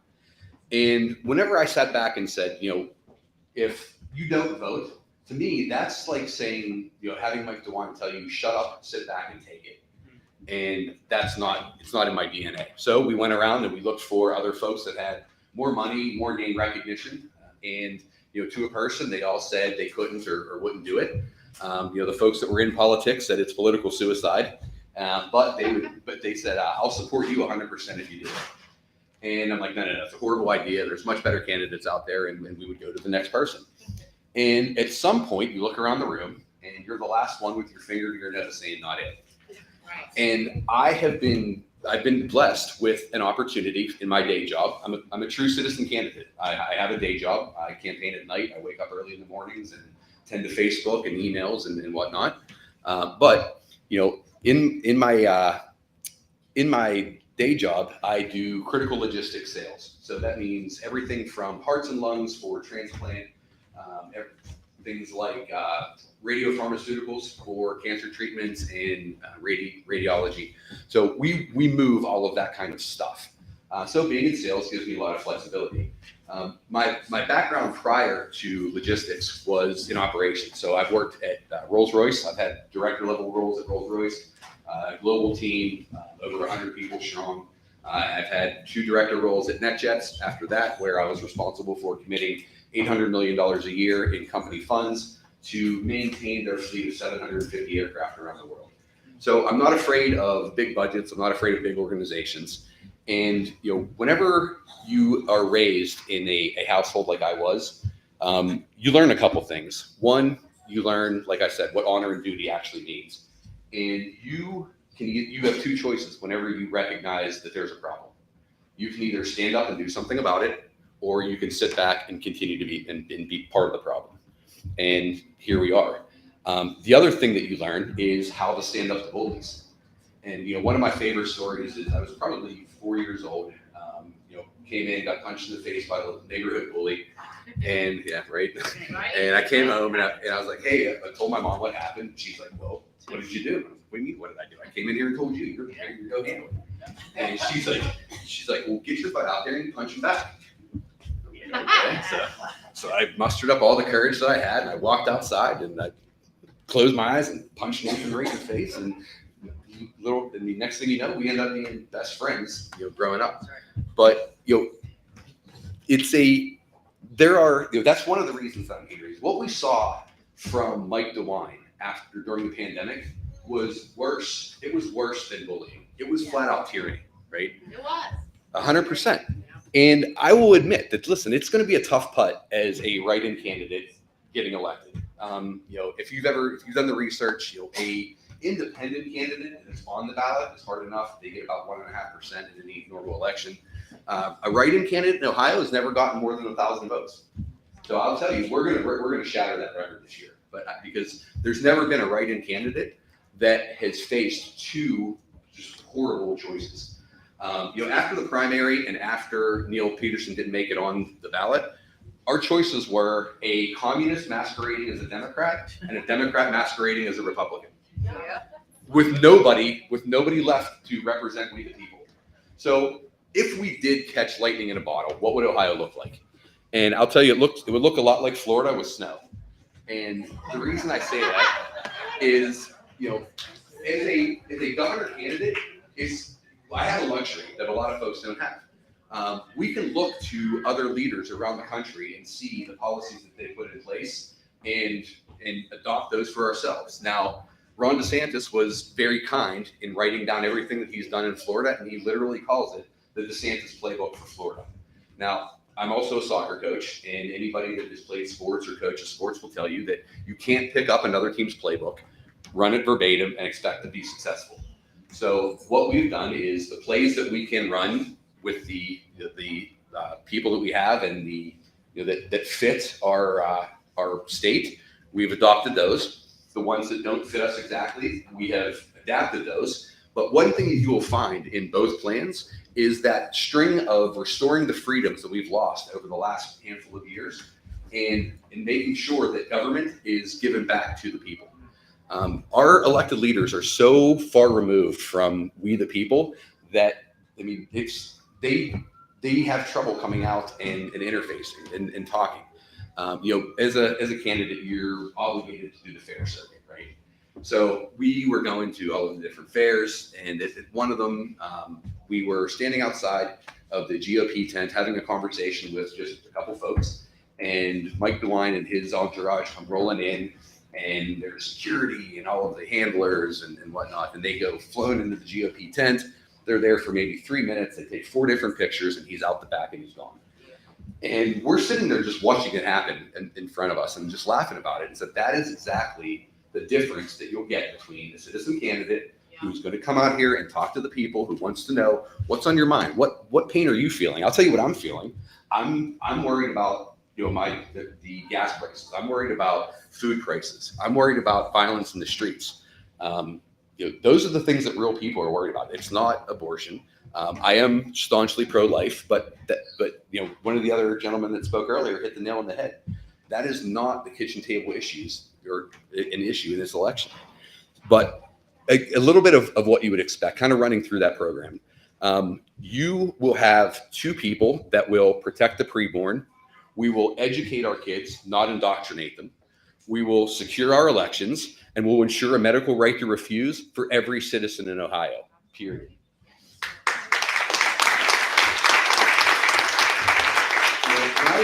When I was at Rolls-Royce, part of my responsibility was global process development.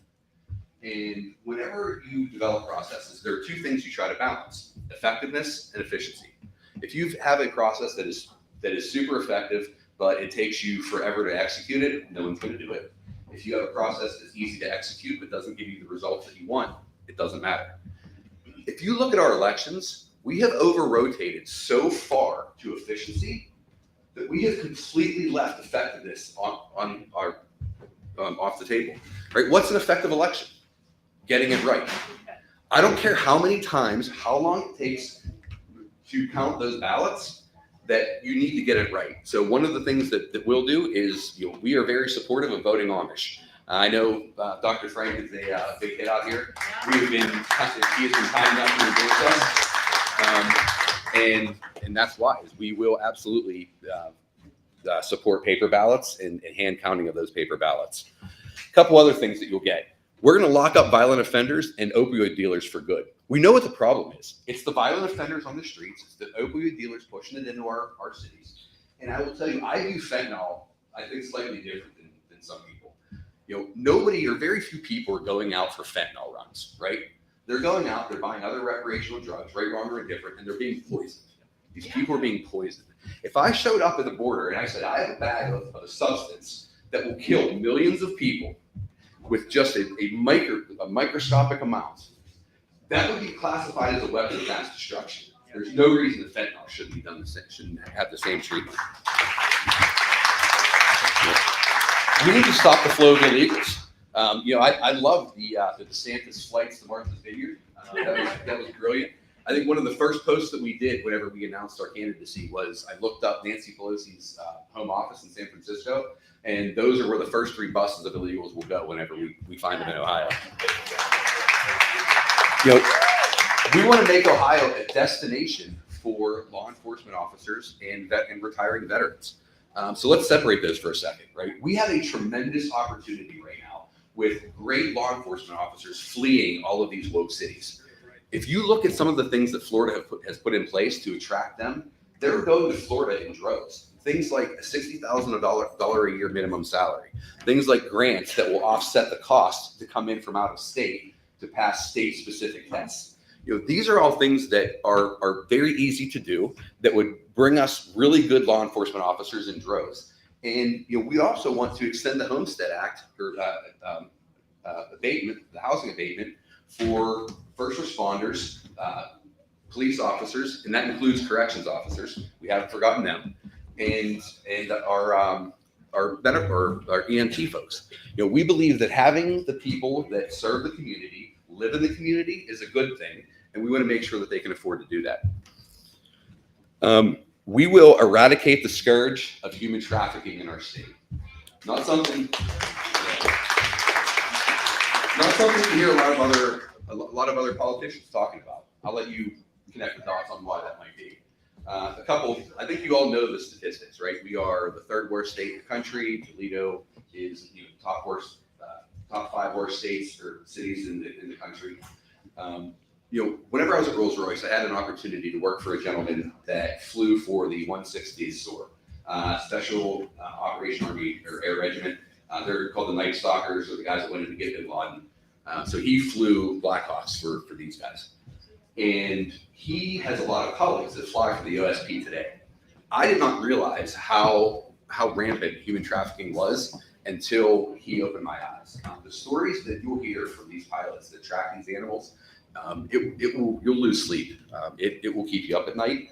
And I think one of the reasons that we don't hear anyone talking about it is because one of the people that funded one of the biggest animals that we know is none other than Les Wexner, who is also funding Mike DeWine. So connect the dots.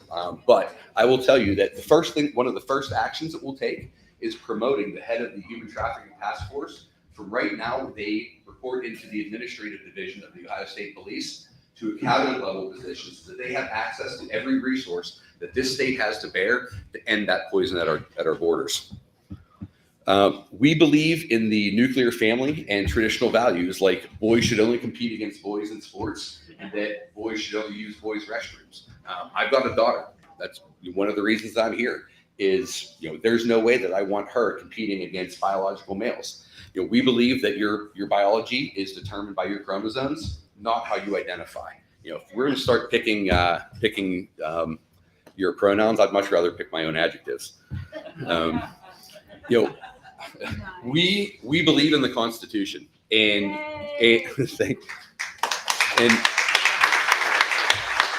more importantly, we will fight to maintain those God-given rights. They are not rights granted by man, not rights granted by a piece of paper, rights granted by God. The only thing that the Constitution has done is codified that. So we believe in small government, low taxes, and besides fixing some of the potholes and arresting the bad guys, we pretty much want government to just stay out of our way. And that's what you'll get. So if these are things that you also believe, and I will tell you that there's only one choice for governor on November 8th. We need a revolution in this state. And my friend Corey always says that the pen is mightier than the sword, right? That is never more true on November 8th when you use that pen to write in Marshall Usher and Shannon Walker for governor of Ohio. Thank you. God bless. God bless Ohio. Oh, and HB 218 would be dead on arrival. Okay, thank you. Question? Right there. Do you have to write in both names? Very good question. Do we have to write in both names? Yes. Sorry. You get this one. Do we have to write in both names? Here, read it. Gotcha. Yeah, that one. I don't know if this one's on. I'm sorry. No worries. So can everyone hear me? Yeah. I can check. All right. So No, it's on. Okay. It's on now. You're good. Sorry. no worries. So best practice is to write in both names with a "and" in between, just as it appeared on the Ohio Board of Elections directive. Now, I'm hearing that you will not be able to fit both of our names with the word "and" in the electronic ballots. There is case law in Ohio, don't panic, that says The Board of Election just has to be able to understand the intent of the voter. So, we all have the utmost of trust in our boards of elections, so there's not going to be any problem. Now, honestly, we have some attorneys that are standing by, and they're locked and loaded to go after this. So we're already drafting orders to request all of the ballots so that we can go through them ourselves. And these attorneys, that's one thing that's interesting for folks that haven't run before, like me. I just assumed that you could call up an attorney in Columbus and they would help you run your campaign. That is not true. What I have found is a lot of the good ones are under retainer, and the ones that are beating down your door, you want nothing to do with. So I found a gentleman in Florida, actually, funny enough, a friend of a friend, who has run against Republican judges as a Republican. So he's all about taking on the establishment. So I was like, yep, you're my guy. So he's ready to roll if this thing would go south. We're ready to take it to the mat. Any other questions? All right, thank you very much, Mr. All right.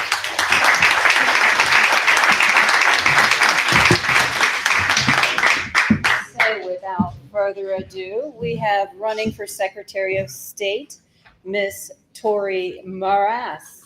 Is that correct, or is it Maras,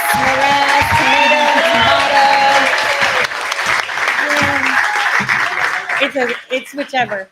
I'm ethnic, so, it's easier than my first name. My first name is, when you see it on your ballot, it says Terpsahori, so it's me. So just look for the Secretary of State with the non-pronounceable name, and you're there. So I'm really glad to be here again. I'm very vertically challenged. I'm actually wearing heels today, too, sort of. So I'm really excited to be here because I'm seeing a different, a lot of candidates. We're seeing write-ins have conversations. This is something that people, didn't even think of having happen. But think about it for a second. We have people going out and campaigning as write-ins because the two-party system has literally failed us. Okay? It has. 100 years now, right? And for 100 years, we have been told we either pick blue or we pick red. And maybe sometimes we get some green, but they're a little weird, so. And then we have the libertarians that, I don't know if some of them are actual libertarians. I know someone that founded the libertarians. He's a very good friend of mine, Patrick Byrne, right? And yeah, a lot of people don't like him. He's like brie cheese, so am I. You either like me or you don't, right? But he's a libertarian. And what does that mean? It doesn't really mean anything to me, except for when I listen to people in New Hampshire talk about it, right? Because it seems like they're the center of it. But what does it mean to be an American or a statesman is what's really important here. What we've lost sight of is what elections are about. In the 80s and the 90s, it was all about balloons and confetti and deifying these people that, show you pictures of their 2.5 children and their white picket fence telling you how much better they are than you. So you should vote for them because they know best, right? To the 2000s, where it became all about racial disparity and progressiveness, or going back to the basics, right? So we just had a dynasty with the Bush dynasty, right? Which we all know began in the 1940s with an actual executive order from Roosevelt confiscating George Bush Sr.'s father's everything because they were funding the Nazis. But, everybody forgot about that. We made him CIA director, we made him president, and his kid, And Hillary was right. Hillary Clinton was right. People have a short-term memory, and what you tell them, they remember, right? No matter even if it's documented history or not, that's the way it is. Now, when I decided that I wanted to throw my hat in the race, full transparency, I wanted to throw my hat in the race just to open up these boxes. I actually reached out to Joe Bledsoe and I said, hey, you're running for governor. I hear that, I didn't know that he had another lieutenant governor. I was like, how about you be lieutenant governor and I go governor? We'll get all the press people. There's a lot of people that love to hate me. I feel like the Trump of Ohio. People are literally ripping down my signs and, foaming at the mouth when they hear my name. And I find that appeasing in a way because that's what demons do when good comes out. They don't like it. But Usher, was the one that was like, well, why don't you just go for Secretary of State? I mean, you know about elections. He actually told me that because Joe was like, no, I already got a lieutenant governor. So I was like, fine, you'd win with me. And Usher was the one that suggested it. And I thought about it and I said, well, as Secretary of State, what can I do? Right? There's no point in just running. I mean, if I just wanted to run to get on the ballot, I could run state legislature, right? Or run for my district. But the point is, what if you win, right? You've got to be able to do the job. I'd totally be able to be Senate, Congress. They really do nothing. So it would just be me playing video games and turning up one day to vote and not reading anything, but just signing it because they said so, right? But but I'm a person that likes to make change, right? And so far, just getting on the ballot, we've changed the face of Ohio and history, right? We have, right? We were able to see just how far they will go to hold on to these red cage and blue cage. You're not allowed to be out of it. And it's not only the parties that are fighting, but it's your own media. It's the and it's the people too. We're in the United States of America, right? And I know a lot of people are like, we don't need liberals. No, we do. We don't need conservatives. No, we do. Because, you know, a couple years ago, I ran into a guy when I was traveling who put those, you know, those electric scooters that you rent on the street, you know, where they're just parked anywhere. I said, man, that was a genius idea. How'd you get them to do it? He's like, I didn't. I just went to a city and dropped them all there. And that's it. And I was like, what? I was like, did they arrest you? He's like, nah, kind of worked. And so this guy's wishy-washy. And I'm like, so yeah, he was really relaxed, you know, and everything. And I'm thinking, how is he running a business? You know, I think I'm funny, but, you know, when I'm in business mode, I'm not aloof, right?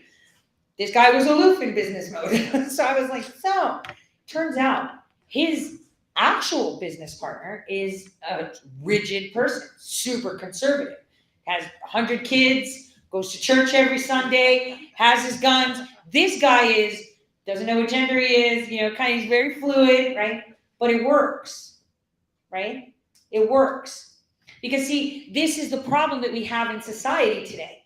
We're in a tribal era where you either belong to the left or the right. The right will tell you, you can't go in independents or write-ins because guess what? You're going to dilute the vote.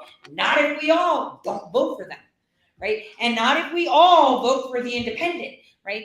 Because people are telling me Frank LaRose conservative. He's a Republican. Now, let me dispel that rumor because that's hearsay and it smells.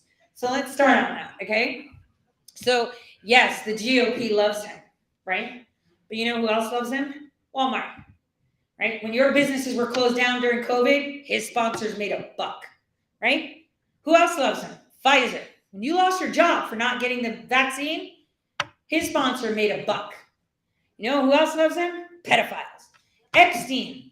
Epstein Network loves Frank LaRose, right? They funded him $55,000. Actually, it was $50,000 from Les and his wife, and then just an extra $5,000 kicker from Les, just as a thank you.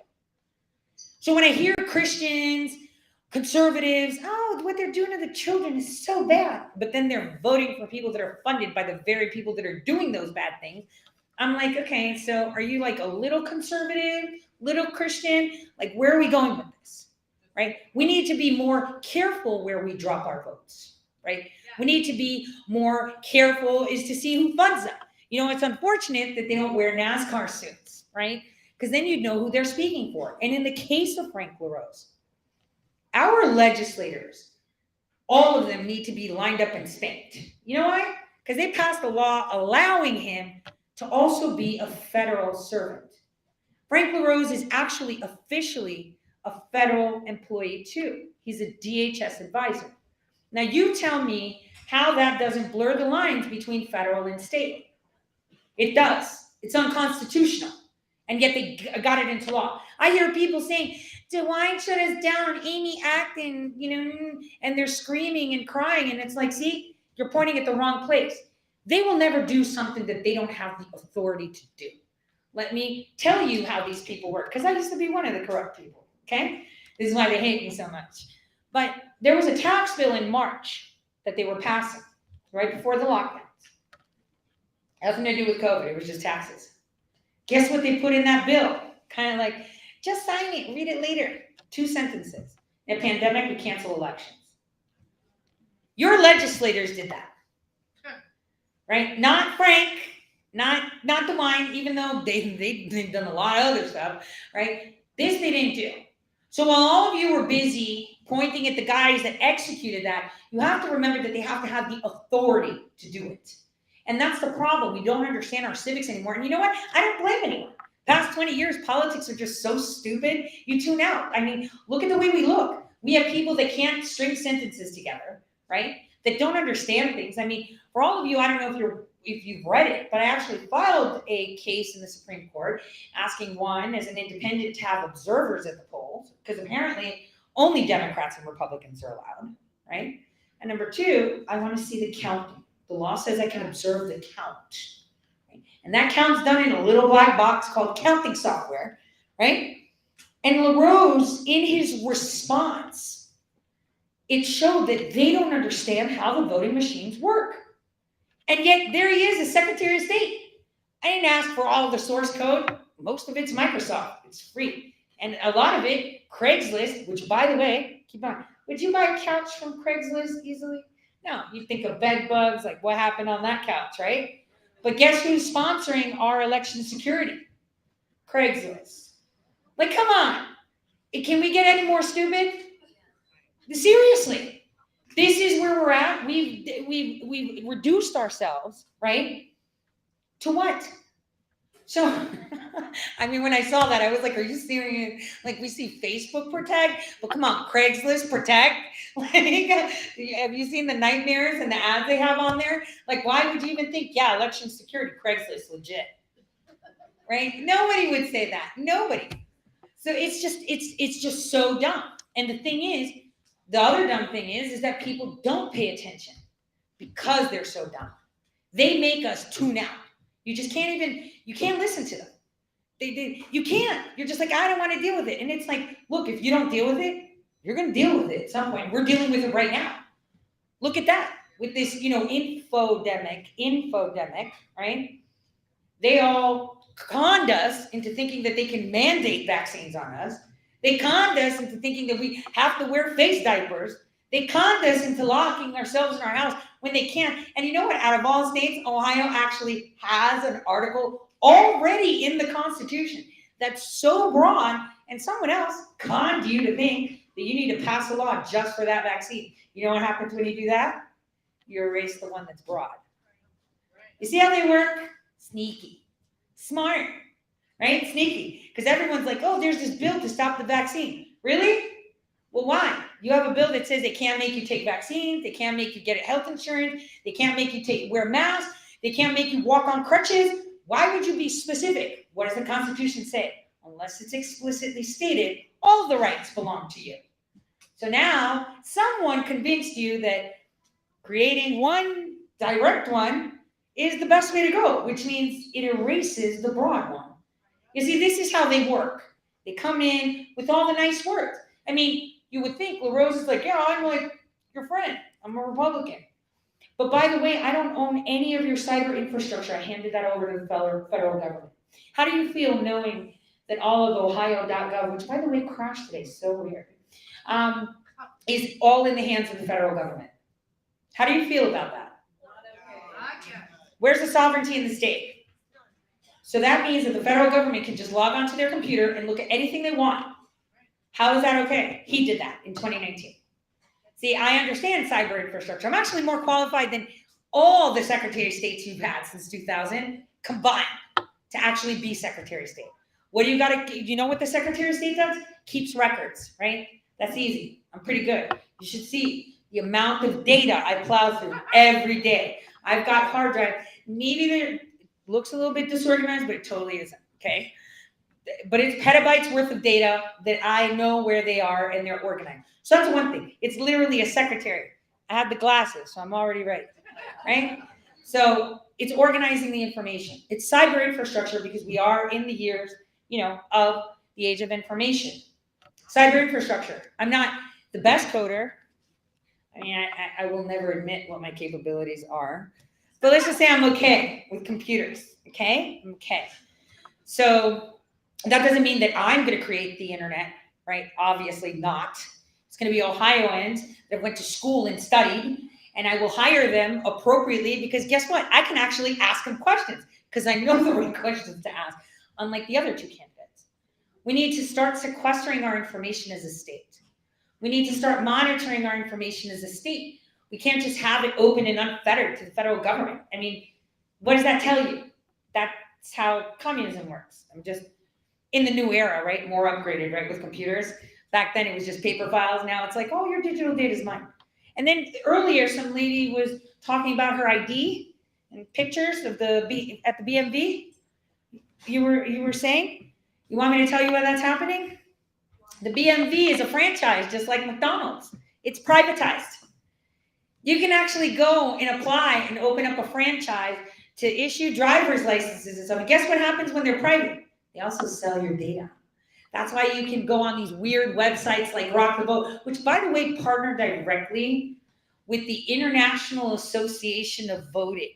Okay, I didn't know that my state is in an international association of voting. And that's because no one's been paying attention. The media has failed you.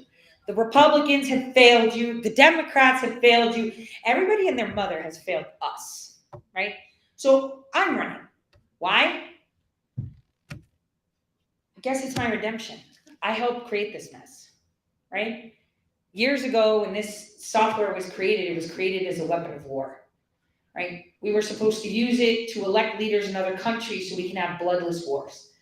My job was to conduct cultural forensics, which is like a fancy way of saying figure out what they like and what they don't like, find out what scares them, and then amplify it so they take the product. Kind of like 9/11. Suddenly all of you were okay with having an NSA agent on the other side of your phone watching you in the bathroom, right? And you all mock and laugh about it. It's not funny, right? Because if you actually look at what they've done, it's atrocious. They have your AI profile online right now. For those of you that are in your 40s and 50s and were transitioned as Gen X into it, right, is massive. Those that are past the age of 50, they're kind of lucky. It's kind of confused. Do they like this or do they not like it? Is their grandkids touching the computer or is it really them? But for you that are in your 40s and 50s, it's bad. I can pull your profile and know how you're going to vote. I'll know how you'll respond to a crisis because I can look at all your emails, your texts. I know every deepest fear you have just from that. That should terrify every single one of you. And we need to rein that in, at least in Ohio. As Secretary of State, that's all I can do is one, rein in the cyber infrastructure and increase our information sovereignty as a state. Two, get rid of these machines. I mean, you can't have paper. Like, right? Like, come on, you guys. You know, when you listen to the excuses they tell you, why are they so hell-bent on the machine? Because they need your data. See, why aren't they campaigning anymore? Why should they? They could just buy your data. I know that neighborhood over there definitely votes for me. They like all this stuff on Facebook. They follow this. They're just like, vote red. So I'm good. I don't have to go there. Forget them. I don't need to go there because they're rabid leftists and all I have to do is throw money at them and they shut up and they just vote for me. So we're good there too. You see how that works? They're not even applying for the job anymore. So the basement Biden strategy, which is what Chelsea Clark is doing too, because she's not really running. She's just a placeholder to give you the illusion of choice. You guys actually have a choice this year. You can pick red or blue like you always have for the past 100 years, or you can pick someone completely different.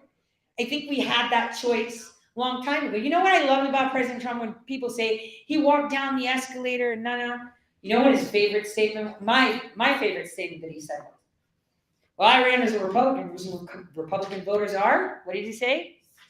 Stupid. Why? Because they just go along with it because, you know, they just don't want what the left has to offer. So they'll just drive off the cliff with the right. And that's the problem. All they have to do is invoke the word Jesus, talk about abortion, right? And lowering taxes. And everyone's like, here's my money, take my vote, right? And they do none of that. None of that. As Secretary of State, as far as abortion is concerned, there will be any time, anywhere, any place in the jurisdiction that I have, any casual abortion clinic ever. Because it's not about women's rights. It's about, selling baby parts. Okay? Let's be straight. Okay? It's a business, and it's a very lucrative one. Oh, what about the people that were raped? That's a medical decision. See, you're in the hospital, you get a rape kit, you sit down with your doctor, and you get whatever procedure you find fit with your doctor and with your conscience. Having a Planned Parenthood on the corner is not about that. It's about selling baby parts, okay? This is why they increase promiscuity, okay? That's the reason. I hear people talking about guns. I'm Secretary of State. I'll probably say, let's open up more gun shops. But the problem that we have with guns is not about checks and red flag laws. Those are stupid. It's society as a whole. As society, we have absolutely no value to life. We have devalued human beings online, let alone in person. Babies are just cells, right? But if you kill a bacteria from Venus, oh my gosh, you just murdered an alien life form. Well, you go to jail. So, you have to think about it. It's a bigger problem. It's a systemic issue in society. Not only that, I've been writing about it for years. They're coming after our 14-year-olds to, donate their organs. And 14-year-olds don't know what lunch table they're sitting at in high school. They're going to know that they want to donate their organs, right? Okay, so these are not only that, we have lawmakers. This actually happened in Oregon a couple of years ago, where they're passing laws to starve mentally ill patients so they die faster, like legit. And then they have these euthanasia things. First, they started with, it's only for like the terminally ill cancer people, no big deal. And then they expanded. Oh, if you're like really depressed and you're 23 and you can't shake it off, you could go kill yourself too, and we'll assist you. This is the value of life we have. Absolutely zero. And then they want to talk about gun control. So I'm like, all right, let's take all the guns, right? Then what? Knives. Let's take that. We'll have a whole department of kitchenware so that we stop people from killing each other. I mean, it sounds ridiculous. And this is the problem we have. People tune out. They don't want to talk. And for me, the left is calling me a right-wing conspiracy theorist. I'm like, and then the right calls me a lefty, and I'm like, see, that's the thing. They don't understand. We need the lefties, and the lefty needs us too, right? They need the left, they need the right. We need to be together because we complement each other. And in the state of Ohio, we will come together. We will eradicate these machines because I want every voice to be heard. The redistricting doesn't favor anyone but the parties, right? Nobody but the party. I'm in the same district as someone in the outskirts of Akron, Ohio. Tell me why downtown Cleveland is with Akron, Ohio. Like, they don't have the same. I go there to buy cigarettes because they're cheaper. Okay? We have no commonalities. Okay? Our cigarettes are like $20 a carton cheaper. Okay? No commonalities. So what we need to do is have appropriate redistricting. And I say this because, like, for example, I live in Cuyahoga County. There's nice areas, like, where Gonzalez dropped the ball, took everybody's money, and then he went and impeached President Trump anyway, right? That one. Then we have East Cleveland and downtown Cleveland, where I'm at. And then you think, we have money as a state. Why are they in this state? Right? Oh, because they're just, leftists. No. Because they keep saying they're going to do programs. What do we know about charities and, I don't know, these 501c3? They're all money laundering operations. So when I hear that, I'm like, oh, so someone needs to launder some more money into an impoverished neighborhood to make one pretty building where 5 people will come in and, oh, look, we fixed the problem. No, we need them to be heard. Our Cleveland Police Department, I see them every day. They literally patrol in my building because I live in the terminal tower. Their apartments are kind of cheap, but it's very safe. And the police officers there, high turnover. They have people coming in from places like Iowa to get big city experience, and then they roll out after 8 months.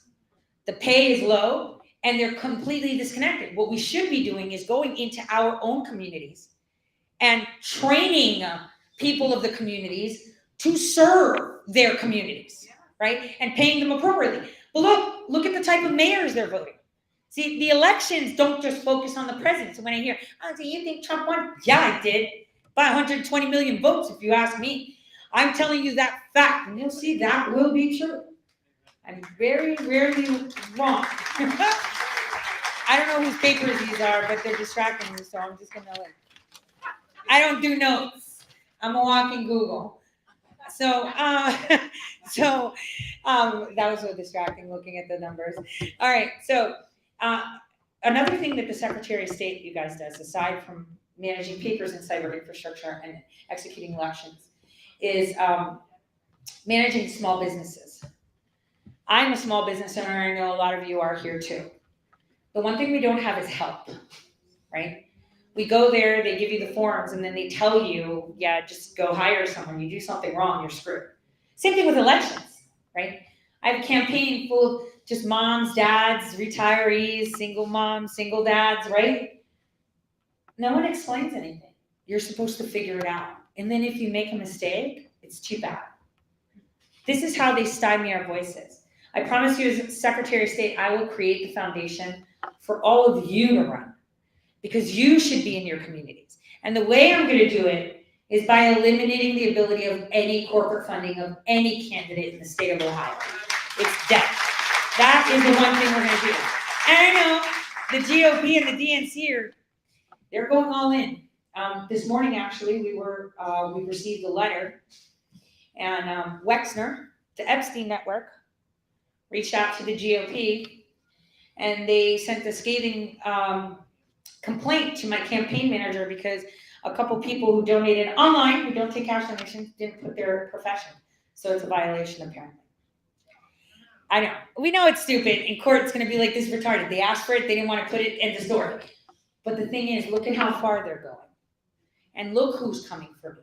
This isn't an average protester. This is the head of the ICC, right? He works at Ohio State University. He's not some random guy on the street. When you can see who my enemies are, then you see exactly where they stand. And that's with the people. And so it's extremely frustrating that all my campaign money has been spent on lawsuits to pave the way for independence. I'm at the Supreme Court Friday. They were supposed to respond to my case. I asked 2 simple questions. I should have the right to have poll watchers, poll observers in there. And I'd like to observe the elections and the count, and I should be allowed to watch it count in the box. They haven't responded. It's Wednesday. The answer should have been on Friday. And I know why. Because, my job was game theory. That's basically what it is. It's trying to put your opponent in a box where whatever choice they made is still win. So I've already won, right? They just don't know it yet. People don't know it yet, right? I've already won. Maybe not the election, right? But I've won for the people. And that's what matters, regardless of what happens, okay? And if I can win, I'm just going to tell you, we could see the Chinese wall, right, from SAVE. That would be the biggest middle finger to the establishment, and it will be seen from like universes and nebulas far light years away. No one has ever in the history of the United States unseated an incumbent with an independent. And that would send shockwaves throughout the whole United States. And Ohio, here's where we had our first stolen election, right? 2004, they got caught, right? With Karl Rove and all those guys down in Tennessee blowing up things. Kind of reminds you of Christmas 2020. Remember the data center? And then the guy died strangely in a plane crash. Maybe he's somewhere drinking Mai Tais, or maybe he's dead. So then the case just went away, right? And then we all forgot about it, even though there were congressional testimony about cheating, right? And suddenly now it's all about Trump, and it's like, so let's just jump from 2004 to 2020 and just pretend none of that ever happened, right? So let's just ignore all those years. So hopefully we can stop it. And I promise you, the one thing that I do is fight. I have been fighting, even outside of the public eye, for people that probably even spit on me while I was fighting for them. But that's what service is, right? Just like our military. They fight for us even if we spit on them so that we can stand on the ground that we can free. And that's what statesmen and women do. They fight for the people even if they don't like it. So hopefully I can get your vote. If you guys have any questions, because I think I went over. Let's go.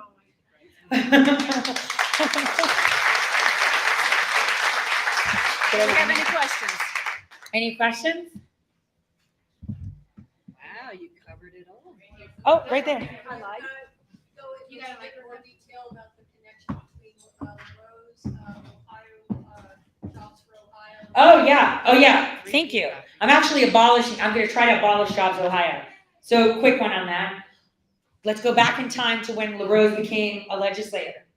His dad funded a company. You know, he has House LaRose Jobs. What is it? Ohio Liquor, right? You know that?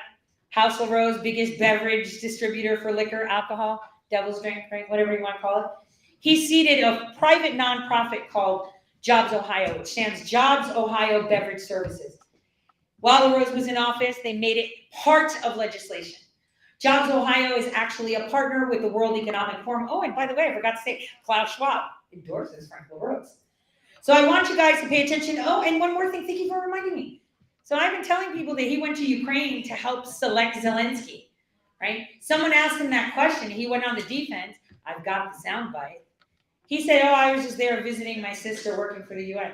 But wasn't he on TV yesterday saying that he was part of the international Republican delegation? So someone's lying, because I have all that audio. But I can tell you one thing, I rigged the 2014 Ukraine election. I hired all the people that did it. So I already know what he did there. So he can say whatever he wants, I already know the truth. So it's a matter of national security for me to put it out there, but this is why he got caught lying. Because he doesn't want people to know the truth. So, other question?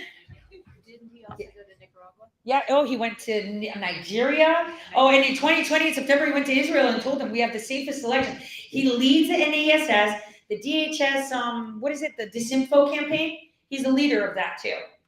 And on my Facebook, I put a bunch of screenshots, so you just don't take my word for it. I usually come with receipts. I don't just say things because it's not Christ-like. If you take that mic and then you give that one with the cord, it'll be better. I can hear. And I have a good sense of humor, so vote for me. Yes. I'm super fun. Take that, and then you take that. Don't ask me for jokes, though. I don't know any. Life's a joke. I just wanted to know what you could tell us about Mandy Grandjean, who is actually the person who does the election thing in the state, I believe. You know, she's with Eric. You know what Eric is. Well, that's what I'm saying. Not only Eric, but the DHS Disinfo campaign. And Amanda Grandjean actually works for the law firm that supposedly was contesting my signatures. She's a rabid lefty. You know, she's the one that actually encouraged the Board of Elections, the county Board of Elections, to violate the law and dismiss my petition, when legally they have no right to do that. You know, when I'm Secretary of State, we're going to revisit that issue in the court of law, because they can't have that seat doing that. And when I'm Secretary of State, anybody who lost their job, they're going to get all that back pay. Because in the state of Ohio, you got to uphold the Ohio State Constitution, and you just discriminate against them for, you know, exercising their Article 1, Section 21 right. So they'll get all that back. Watch me, I'll do it. They'll fight me, but I will do it. I will do it. Get us out of Eric, right? Oh my gosh, we're getting out of everything. There's going to be no federal government. It's going to be all Ohio. And we're going to create more jobs in Ohio, right? Because we're not going to have federal agents anymore. She's the chairman right now, you realize? For 2 years, she's the chairman. Well, she's a lot more than that. A lot more than that. You know, I like to keep it clean and use his track record. Yes.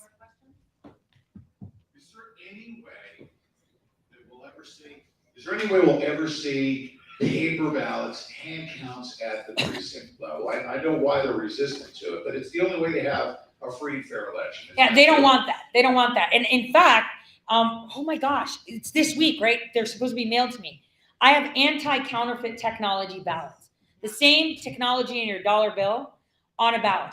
A company that I found 8 million ballots will cost us literally $2.5 million. That's a drop in the bucket from what we spend on DHS employees, machines, cyber infrastructure, you name it. And you know what we're going to do? Declare it a federal holiday, free transportation. Maybe we'll give you 2 days. You could come in the day before. Hot dogs, corner for the kids with crayons. Let's make it a party. And we'll have cameras on top, and we'll have 3 people counting the vote. So it could be like game day. Why just for the Browns? We should have county t-shirts, right? And watch it on a stream live.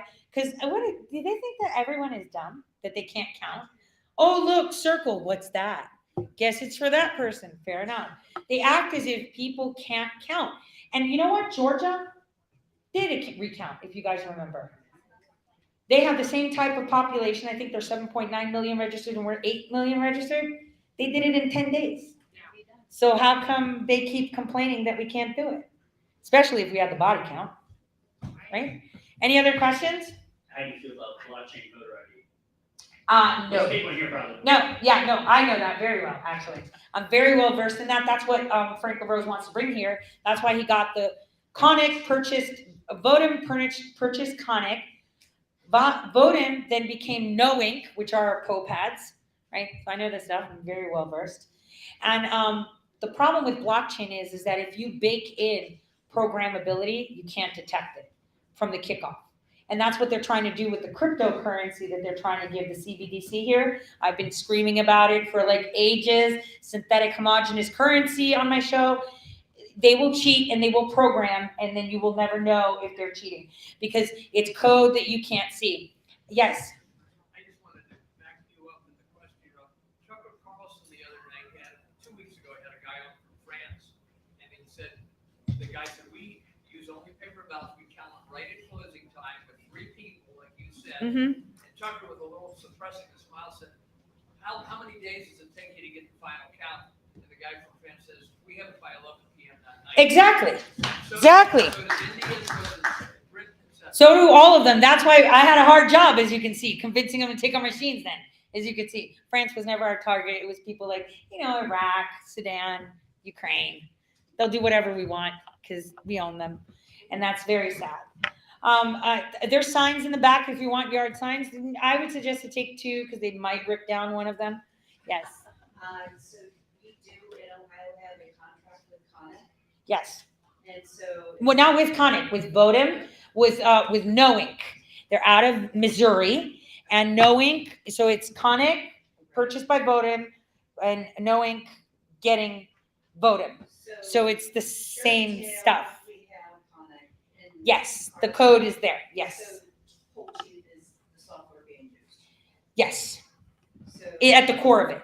So they'll run you in circles because it's No Ink right now. I actually posted on my Facebook just so you guys see. They tell you they don't have modems and they don't connect to the internet. I just put up their minutes from like 2022 June where they're, how do I update? Oh, just log on to the internet and download this. And it's like, oh, I thought they weren't connected to the internet. See? And then they'll tell you, oh, it's not the voting machine. It's the poll pad, which does what? Connects to the machine. But then you think, how does the iPad connect to the machine if it has no modem or wireless capabilities? And it's like, oh, it's on a repeater. That's a fancy word for VPN, intranet. So I'm like, oh, that's great. We should ask how Equifax worked out for it, right? Their intranet worked out with the data leaks. What about the Office of Management and Budget? OMB got hacked on their intranet and their government, right? Let's talk about Target. How about Chase, right? If you're on the network, any network, you're hackable. That's all.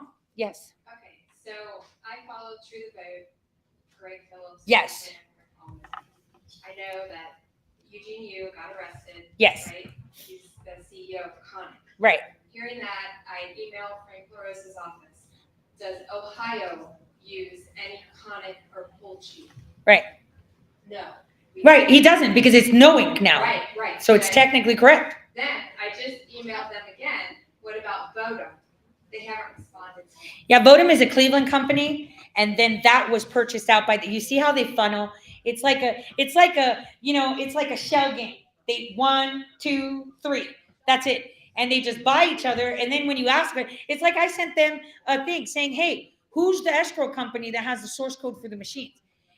Can you confirm if it's NCC Group? He comes later and says it's not NCC Group. Month later, NCC Group buys Iron Mountain officially. But I knew that they started the process 2 years ago. So it was like, see, they play word games. This is how dirty people do it. They're not transparent, right? Because technically the charge went through with Iron Mountain finalized, but they were already under NCC Group, which, by the way, is a foreign company. So I'm a little bit confused as to why we have a UK-based global company having access to our source code, which, by the way, LaRose admitted he's never seen, doesn't know where it is, and won't tell.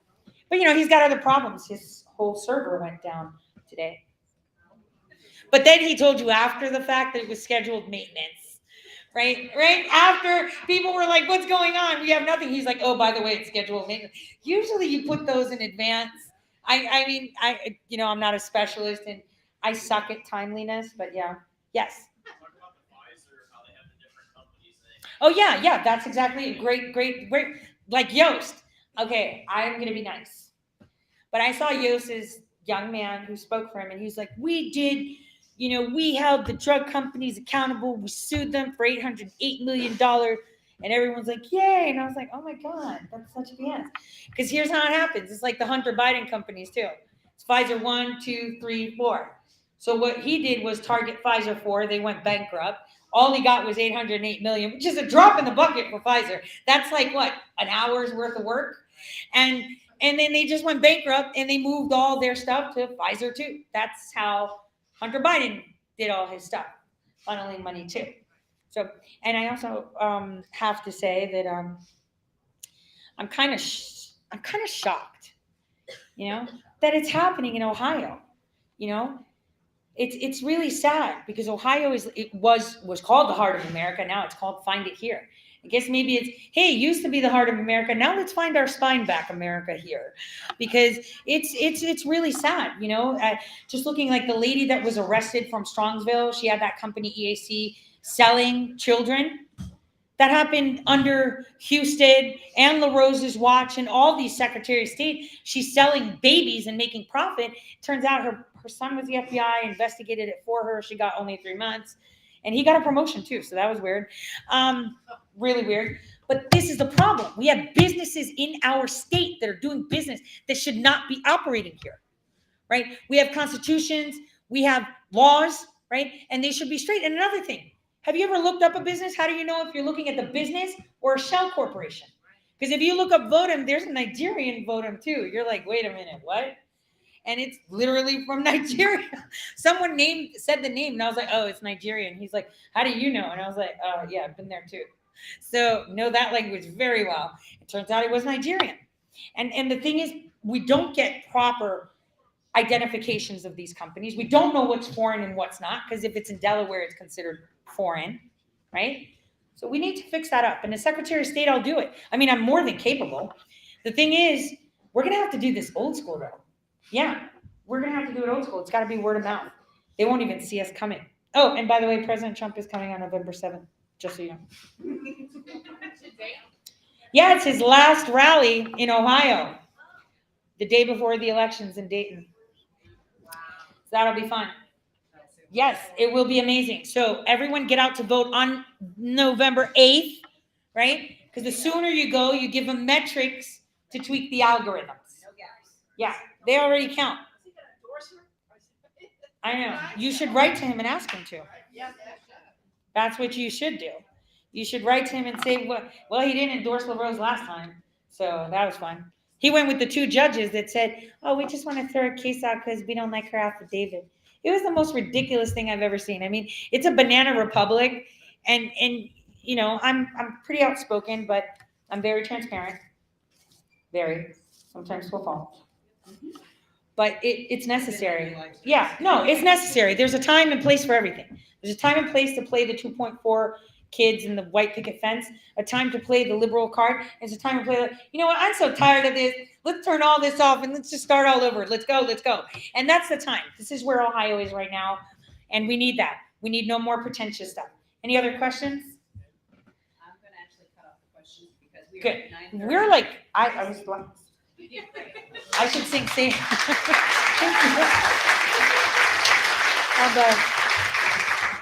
And next year, everyone start running. We already paved the way. As independents, just go. Get your friends and go. Ladies and gentlemen, before you take off, there are signs, yard signs for all candidates. Take 2. Yes, take 2.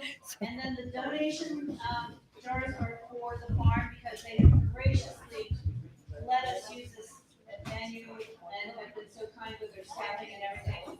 Please consider donating so that we can continue to have these wonderful meetings. And I pray that you guys will say what you heard and please see you guys all the time. Hey! You can give me a second before I Thank you, Lord Jesus, for this time. I pray, God, that you will that everybody can safe. I pray that the election will be done according to your will. And we thank you for everybody that's come here tonight. And we give you all the praise and all the glory. In Jesus' name, amen. In the parking lot, right there behind the Scott line. Yeah. Yeah.